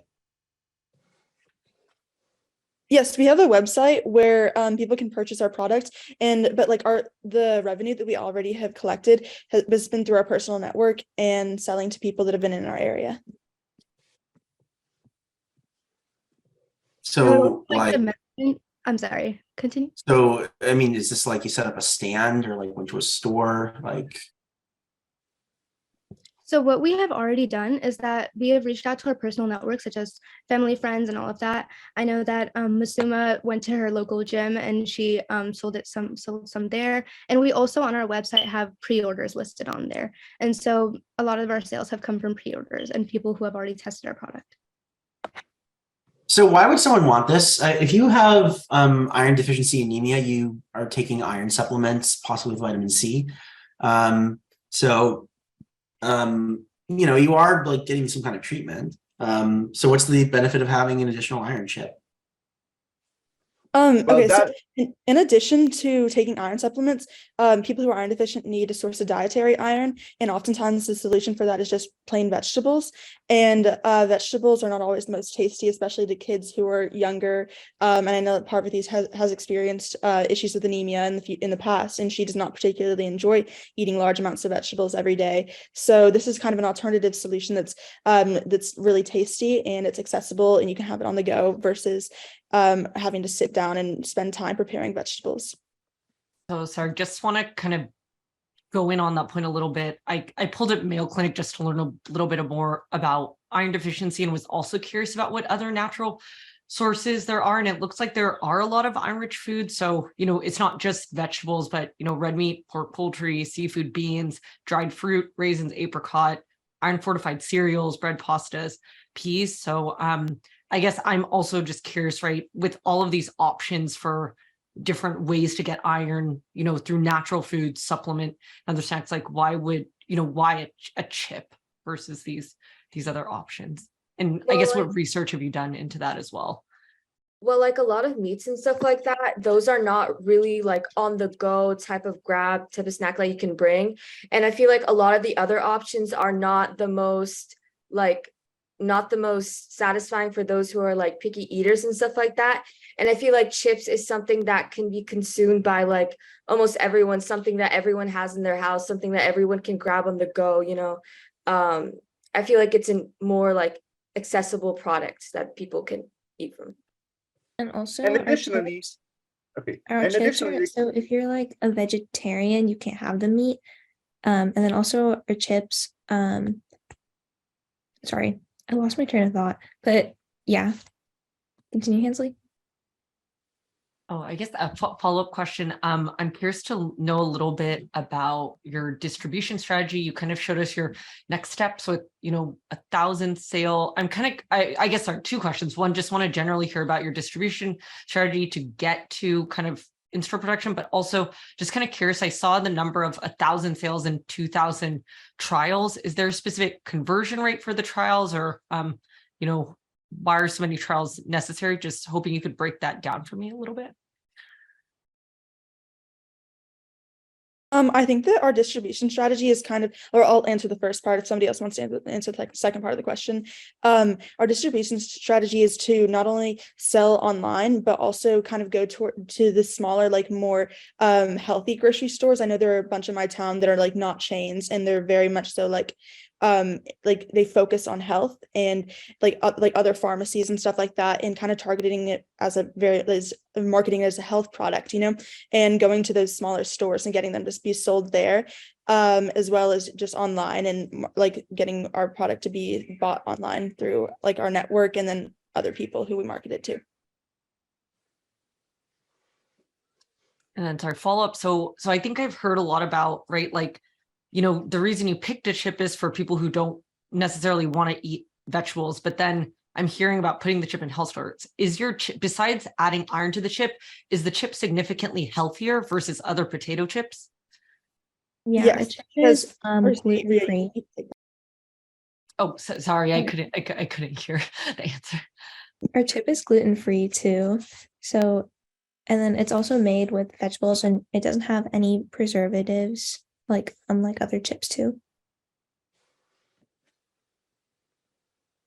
I would also like to add that our chips are baked instead of being fried like most potato chips and other chip brands. And so when you bake like chips like this, it allows the nutrients to last and it also allows for longer shelf life. Can you talk a little bit about the defensibility here? Because it seems like what you're doing is making, you know, a healthy sort of chip and using some of the sort of, you know, known tricks there and doing iron fortification.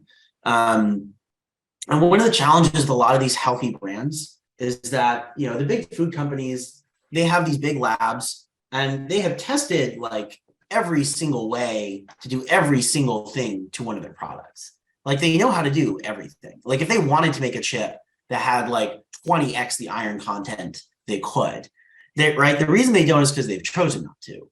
And so one of the challenge with most of these consumer brands is like, you know, the healthy version, right? Like there's a company called the Good Crisp Company, and I saw that deal like a year ago and I passed because their sales are going great.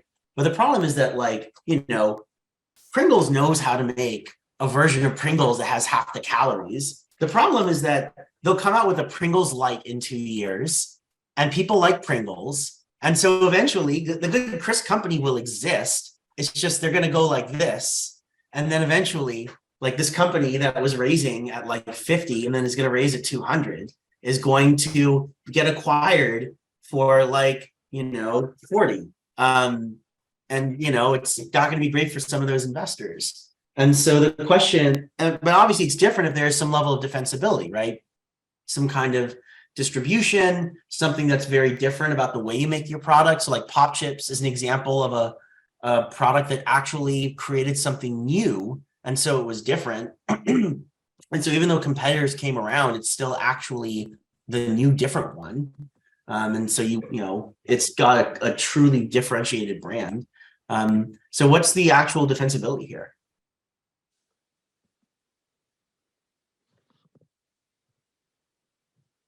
I can answer that. So, I mean, like you mentioned, there's a lot of other chip brands out there, but as we said earlier in our presentation, I feel like our chip brand is specifically catered towards those who have iron deficiencies. And unlike these other chip brands, they don't necessarily target towards a certain nutrient, which our chips do.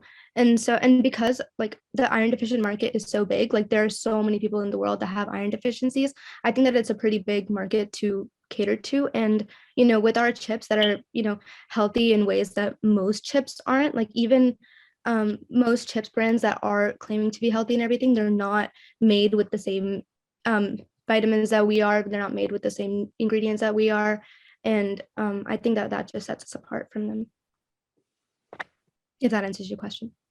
Sure. Have you found in your online marketing so far that people have reacted actually to, you know, non-anemia based marketing? Because there are people who want iron for other reasons, like bodybuilding. That's, you know, possibly a larger market. Just like how there's, and that would benefit a lot of the people who have anemia. Like I have a friend who, actually a number of friends who are celiac, and they benefit from the fact that there are a lot of people who think that they are gluten intolerant but aren't. Yeah, for sure. There's definitely a lot larger of a market than just people who are anemic and iron deficient, that like people who would benefit from having iron, especially like women when they're on their periods or when they're pregnant, they lose a lot of iron. And we were thinking of targeting that our product towards them as well. And definitely like we don't want to close ourselves off to just like labeling that our chips are they're only for people who are iron deficient or anemic, you know, and just we want to make sure to keep that market open because everybody can benefit from our chips, even though it's specified for one group of people. So quick question I have actually on that is exactly what you said. I was Like, do you want to go after everyone, or do you maybe go after a very specific group of people? Because kind of building up on what Kristen said, right? I mean, I would not want to eat a lot of chips, and where I am in my life, as an adult. They're good, but I know also that kids don't like to eat vegetables or food or whatever, right? They would eat a lot of just snacking and all the kind of junk food they have, right? So, Yeah, and I a lot think of kids, like us, right? Do you go after kids? Very specialized, very niche, and target that market first, and then maybe eventually build up products for other market as well. I think we definitely plan on starting smaller, and that's why we were focusing more on the iron deficient like people in the United States, as well as a specific age range of like from children up to like people who are like 30 and like on the go, people who don't have time to prepare a meal when they want to make sure to get their iron nutrients in, and just people that are on the go, and those two markets are definitely two that we are looking towards. When you describe the whole market, I mean, that's what the question is, right? Like, do you it's a very broad, it covers everyone. I mean, from a kid to up to 30-year-old is a very large number, right? Yeah, for And I sure. think there's a lot of options. You can actually order food now that's like pre-cooked for you, right? This can be actually it can be like gluten-free or whatever allergies or whatever. Actually, if you want iron, I think there's people who can cook that food for you now. You can just deliver it to your home. You can take it on the go. You have bars. There's a lot of products in the market. It's not the only. That's what I'm asking, right? Like, is this you want to go after like one very specific subset, then expand it maybe later on? Yeah, Like, and have I you thought guess about to that? layer on what AJ's saying too, right? When you pick your target audience, at least initially, right? Like that's going to affect decisions like your distribution strategy or even your branding. Kids, for example, that's going to change, the packaging, maybe even the colors, the language you're using, the stores you target versus, targeting towards someone who's, anemic, right? I mean, even the use of the word irony, right? Like that implies at least teenagers and up. So I mean, and I would also just say, like, consider geography too. Like a lot of the people who eat chips are like truck drivers. Are those the people with iron deficiencies? Are those the people who are as concerned about their health?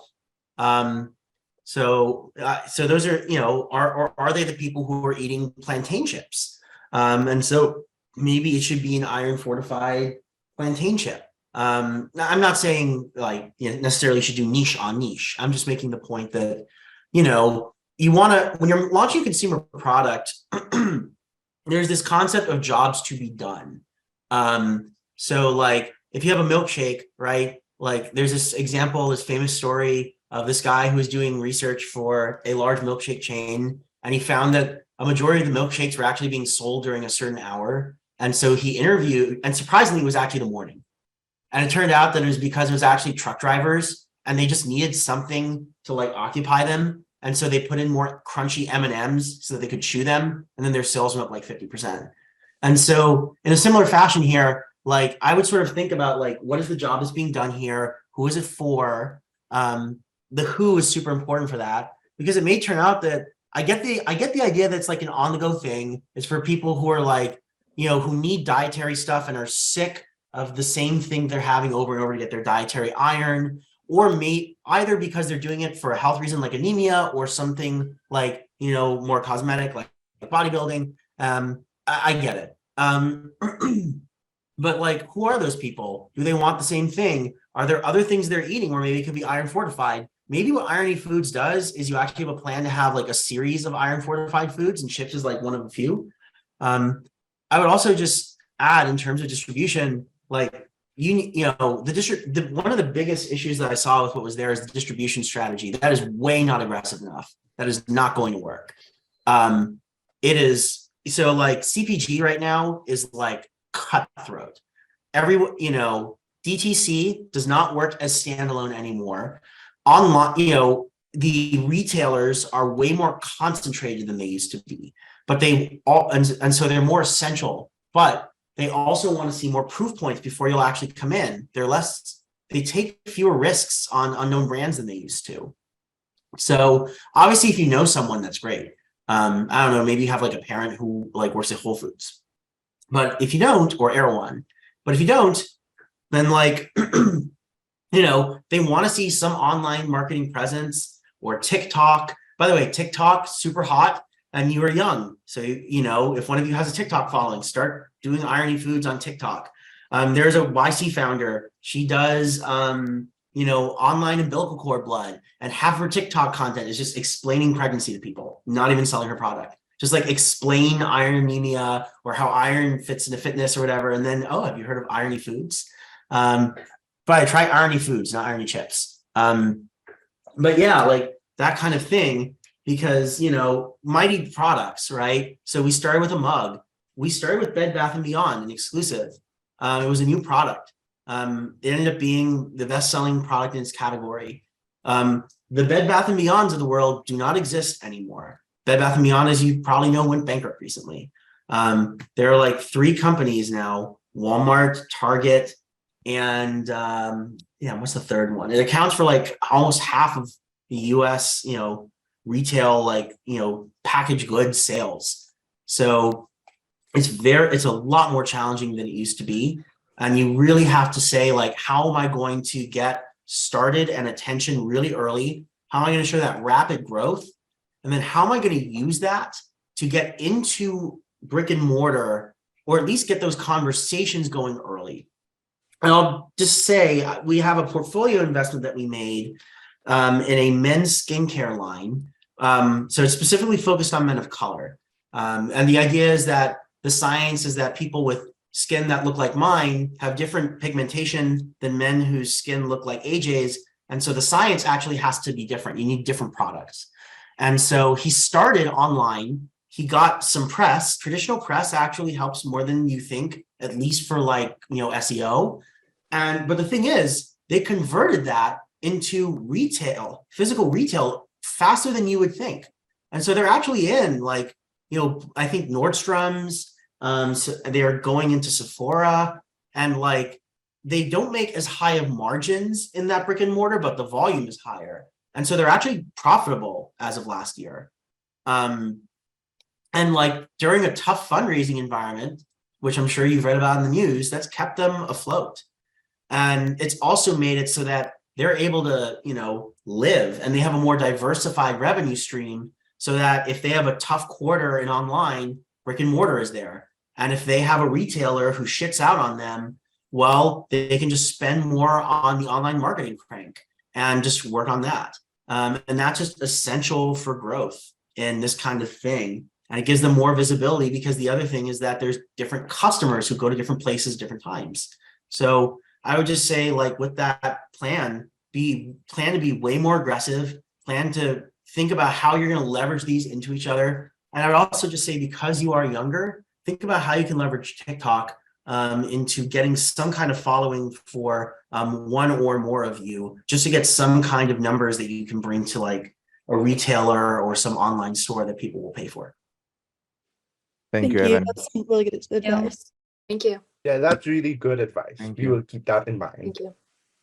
Next team, please.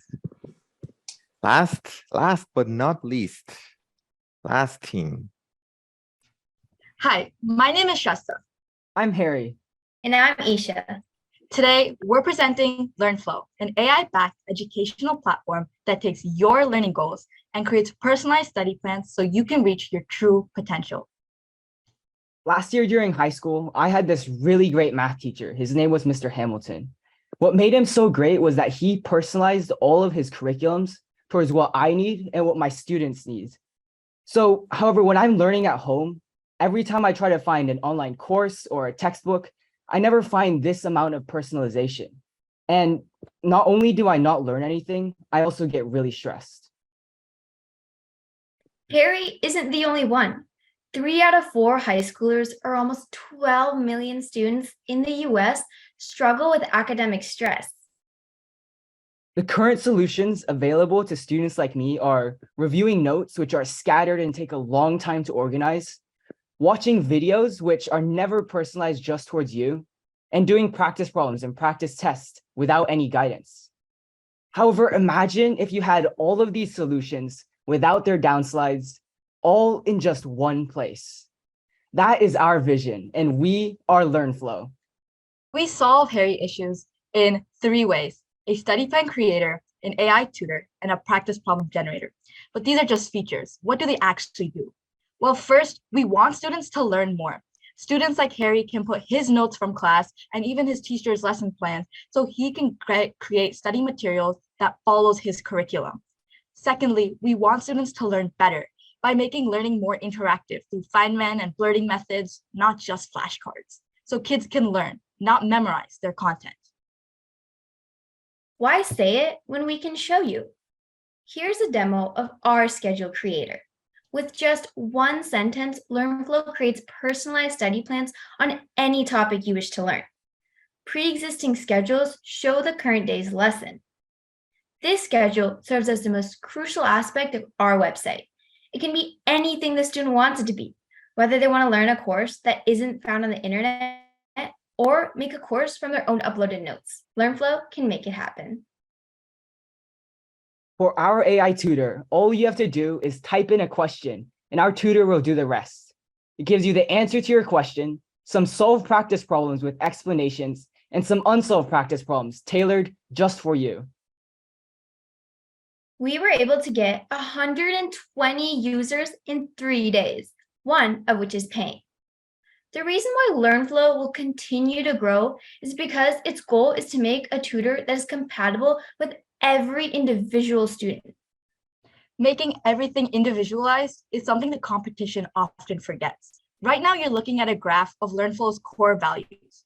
We wanted to create a perfect blend between planning and learning, while also keeping personalization at the forefront. Applications like Notion, My Study Life, Google Calendar are amazing planners, but you cannot learn from them. Khan Academy and Coursera are amazing if you think a general course is going to fit all your learning needs. And there are some personalized education learning websites like Quizlet, Duolingo that give you a learning path, but good luck trying to make modifications to that path. Only LearnFlow will be a place where you can organize, learn, and personalize your study goals. We use FreePlan to attract users and also to demonstrate our values. However, our main goal is to convert as many people from free plan to our 2 paid plans. LearnFlow would be part of the almost $400 billion global education market in the subsection of the AI education market. We believe we can capture a part of this $1.8 billion market with an aim of 10,000 users generating $120,000 a month in revenue. Most importantly, LearnFlow needs to exist now to compete in this AI boom. The AI market is expected to grow 20-fold by 2030. That's up to $2 trillion. If we didn't create LearnFlow, someone else riding the AI wave would have. But let me explain why our team is the best fit. We are all students that have struggled with organizing in our school life. We've tried a variety of apps, from Google Calendar to even the Notes app on our iPhone, and none of them have worked. So we looked at their issues and made LearnFlow a platform for us and for high schoolers. However, to continue to grow this platform, we asked for $150,000 so we can develop the needed software and utilize specifically digital marketing so we can target other high schoolers. Overall, our main goal is to help students learn what they want, how they want. We do this by organizing the resources of students and making a personalized tutor available 24/7. So judges, let's unlock the power of knowledge, one student at a time. Thank you. So I guess I just have a clarification question. So I see some features, right? Like it's a schedule creator, it's an AI tutor for individual students. It's going to teach you and also organize your study goals. But in the competitor slide, I saw, Duolingo, Coursera, et cetera. And I'm trying to understand, are you planning to actually offer content like Khan Academy, right? Or, Udemy, et cetera. Like a lot of these e-learning platforms, the reason they're successful is offering the content, or are you more competing with, Notion, Google Calendar? I'm just a little, I think I'm just a little bit confused with what the core product offering is. Yeah, so for our AI tutor, it gives you like practice problems so you can practice with that. And it gives you like answers with like solved problems, unsolved problems, and an explanation how to solve it. besides that, there's also like a notes spot where you can like upload your notes onto our website. And with that, they'll create a personalized study for you, and they'll give you problems from like your notes and still give you like the same explanation, to solve a solved problem, unsolved problem, and like explanation on how like what like how you're solving it. So it's like not just the answer. So And if I could add on, the scheduling creator, when you create a schedule, you are able to have like you can create on anything you want, and then we take resources if you haven't uploaded your own from online, so that we can actually supply you with content. So not just the AI tutor that will also answer any questions, but also content we can find online, so that we can create a specific plan for you while still not having to worry about like who's writing the content.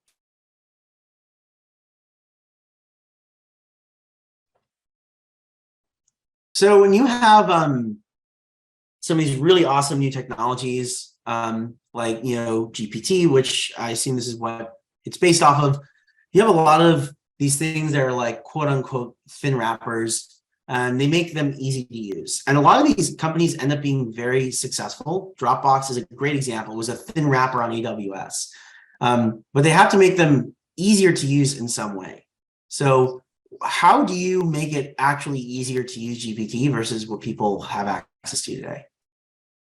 So how I see it is like the AI tutor is very similar to the GPT model, but the study plan and like the other features like the schedule are like you cannot use them on GPT itself. So those are a little bit away from GPT, but we've kind of fused the idea of GPT with the scheduling and all that to make a platform where you can make it easier to use all these tools. So it's like a platform with multiple tools that's just not like just what GPT focuses on. There's more than what the GPT API.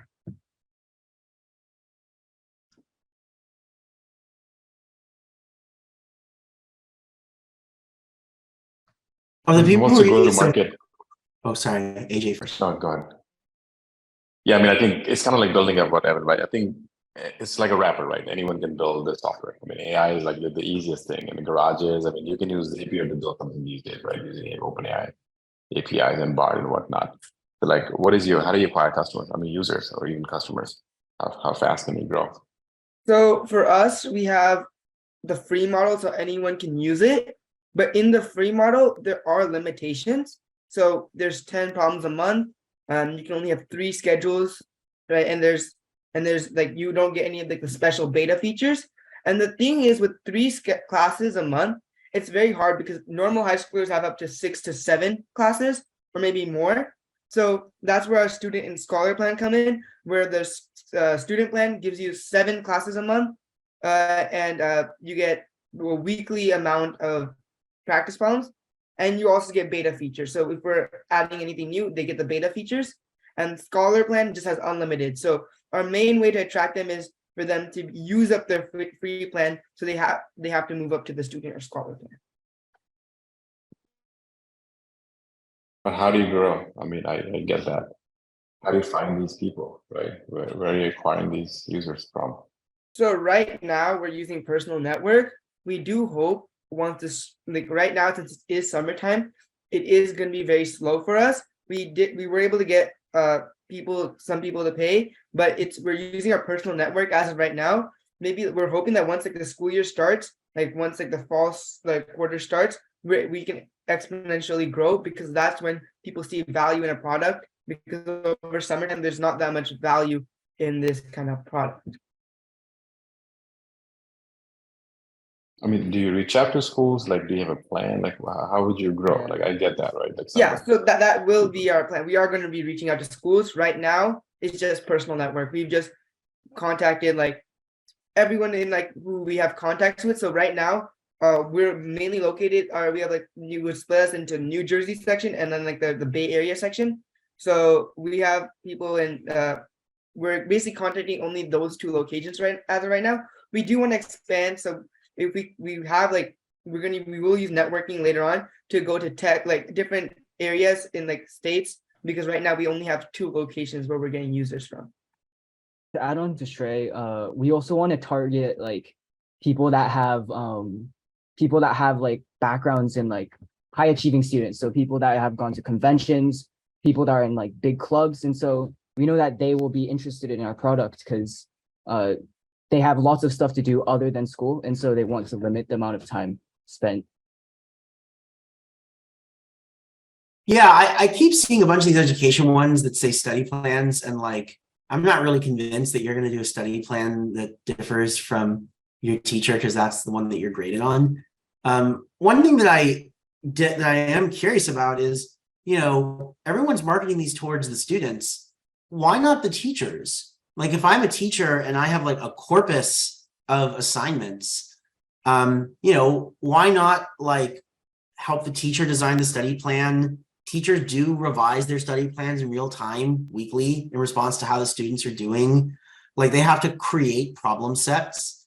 And especially now with GPT, right? Like, GPT has access to the same problem sets that, you know, the teachers do, you know, the same textbooks. And so there's this issue of like rampant cheating. And so they could maybe work with it to create new problems. Like, why not try to make a version of this that's aimed at teachers instead of students? Yeah, so that's actually a very good recommendation. And I can actually see us going in that path too, because as of right now, the way we built the website itself is there's no like group format. But if we are able to get like a classroom kind of feature where the student can connect, like it's kind of like a Google Classroom, right?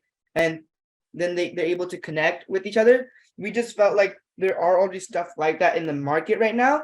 And if we want to, like, first we want to target students, because there's not only more students out there than teachers in that ratio aspect, there's also, we have a more personal network towards students, as we're all high schoolers. So we also do have a network, if any, which I think Shrestha wants to add something to that too. Yeah, so one of the main goals that we had with LearnFlow is that if you wanted to learn something extremely niche, you could still like have a plan based for you. So our main focus is supplementing what you're learning in school. But say I want to learn something that isn't offered by my school, like I want to learn an introduction to data science. This can create a study schedule for me so that I'm actually meeting my goal of learning an introduction to data science and still spending a few minutes and days of the week to actually achieving this goal, even though my school doesn't allow have its class. So that's why we focus specifically on students first. But like as Shrey mentioned, we definitely could expand to teachers and give them an additional learning resource for their children. All right. Any final questions from judges? Should we move on? Awesome. Thank you very much, team LearnFlow. Now, what's going to happen is the judges and myself will go to the backstage, and we're going to talk about the teams and how they perform, their pitches, their traction, everything in their own context, okay? And then we're going to come back in 5 minutes to tell you the results and what they think, okay? So judges, if you can help me by pressing the backstage button down below on Zoom, I will see you on the backstage.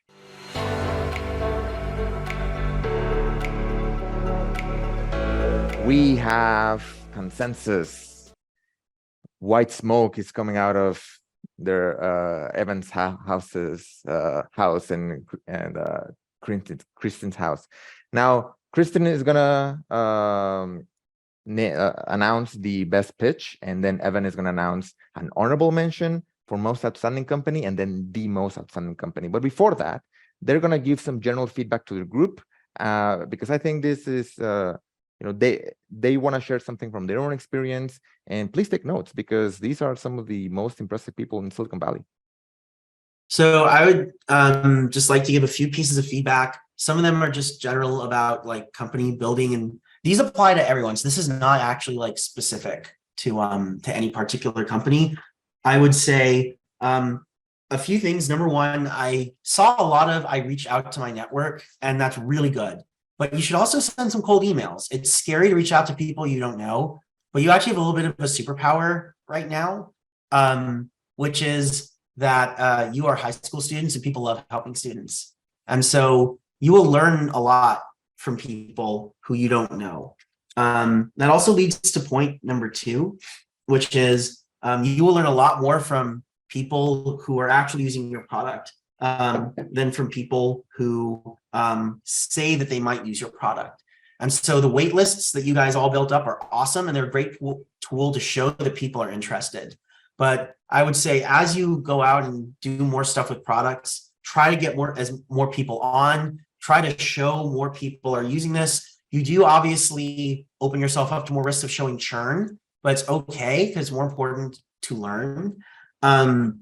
I think that also goes to showing more about the why. There was kind of a general theme of, I think, not always knowing like the name of the type of product that you're building, not always understanding like who you were building for, why you were building for them, why you weren't building for a certain type of person. I think that that's, you know, a really important thing to do. And then just one last general piece of feedback is you should not be chasing hype cycles, but you should also be aware of new technologies. I was surprised I didn't see more GPT-based tools. That's totally fine. I don't think that everyone should be building a GPT-based tool. However, I was surprised to, you know, as you are out there building companies, I would say play around with it. It's a cool new technology. You might find something that's really cool. Just so you know, no one got judged on the "Are you a GPT company?" metric. I just thought that I should make a note that you know, when you have an exciting new technology, you should play around with it. And you know, that's just, you know, a thing that I thought was important. We're keeping the comments a little brief just because Chris and I both have 10:30s. I'll hand the mic over to Kristen to give her feedback, and then we'll just announce the people quickly and let you on your way. Yeah, just some quick pieces of feedback.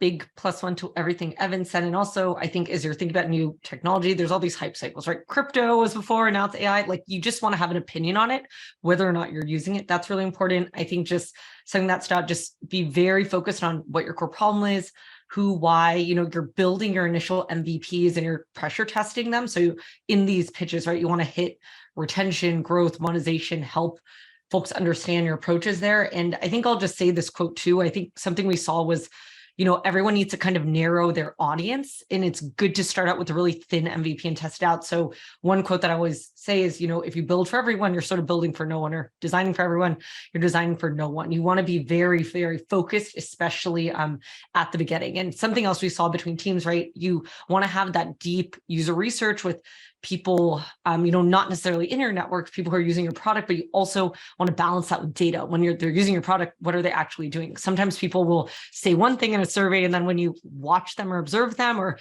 they use your product, they're doing something completely different. So, yeah. Oh, sorry. My Right. dog So, Kristen, you want to announce the best pitch? Yes, big drum roll. Best pitch is to Vercible. You did an incredible job on your storytelling and pitch, you know, the flow, the data. And we also just wanted to shout out that, you know, when we're asking a lot of questions, putting you under pressure, you didn't back down, and you had your homework done and numbers prepared. So great job. Thank you, Kristen. Evan, you want to announce the honorable mention and the outstanding company? All right, let's do that. Just want to emphasize, by the way, that you all did actually a really good job in a really short amount of time. In the Olympics, there are winners and losers, but everyone runs an objectively good running time. So the honorable mention is Zenova, and the most outstanding company is Irony. And I do want to say something about why those two companies were chosen, which is both companies were actually selected based on how close you got basically to, you know, to users, how close you were to people using you, how often you seem to be interacting with your users, how, you know, that kind of, you know, how close you were to, you know, make to revenue and some repeatability of it.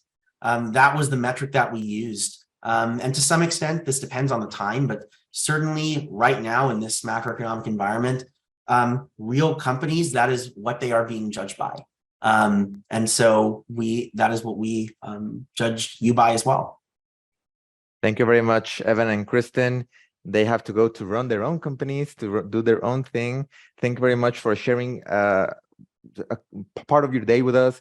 I think it's very useful for the kids, and it's going to be one of the most impactful days that they have had so far in their lives. So thank you very much for being part of that and providing that for them, Evan, Kristen, and AJ that had to go to a meeting as well.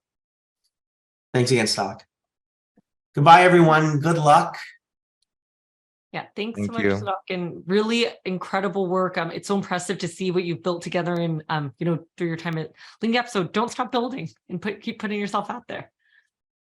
I Exactly. agree. And just remember, like, when you see like 10 users and just remember, it's like 4 weeks. Like 10 users in 4 weeks is like awesome. That's like incredible. I haven't had anything I've ever built that got 10 users in just 4 weeks. Because that also means you had to build it in 4 weeks. That's really amazing. Yeah, that is actually pretty good feedback. Very good feedback, real feedback as well. Yeah. Thank you very much, All right. Evan. Bye, Christine. everyone. Bye. Now we're gonna stay just to talk a little bit about our about what happens after, what happens after Leangap, what happens with the teams and all of that. And look, in the 9-year history that we've had, the most outstanding company named during demo day is not usually the company that will succeed. Companies do not succeed. People do. The teams do. This is why Kristen and both Evan, Kristen, and AJ told you to keep building, keep at it, because they didn't award the company itself. Like I think one of the judges said, look, Chips is not that innovative. They did not award the company itself. They award the people. They award your work. They recognize the, like they said, the closeness to the users, how building in 4 weeks and then talking to people and getting them onboarded in 4 weeks is amazing. And it wasn't done by the company itself or by the product itself. It was done by you. I think that's the most important kind of feedback that you can take from this. Now, to kick us off into the rest of our day, into greener pastures, I want to say thank you to these amazing people. I want to say thank you to these amazing people because it is thanks to them that Leangap exists. It is thanks to them that the people that you saw here, the teenagers, the teens, built something. It is because of them, because of their guidance, because of their work, because of their love, because of their blood, staying past midnight with the teams just to get the pitch right, just to get the traction right, the product right. And all of them have, just like the judges, all of them have full-time jobs, run their own companies, do their own things, and then they take away time from that to do Leangap. And I think that's one of the most admirable things that you can do, to take time away from your life to give it to someone else's life, to bring someone else's life up. I think that's one of the most admirable things that you can do. And I really admire everyone that's here pictured and all the mentors from previous years and future years as well. Now we can't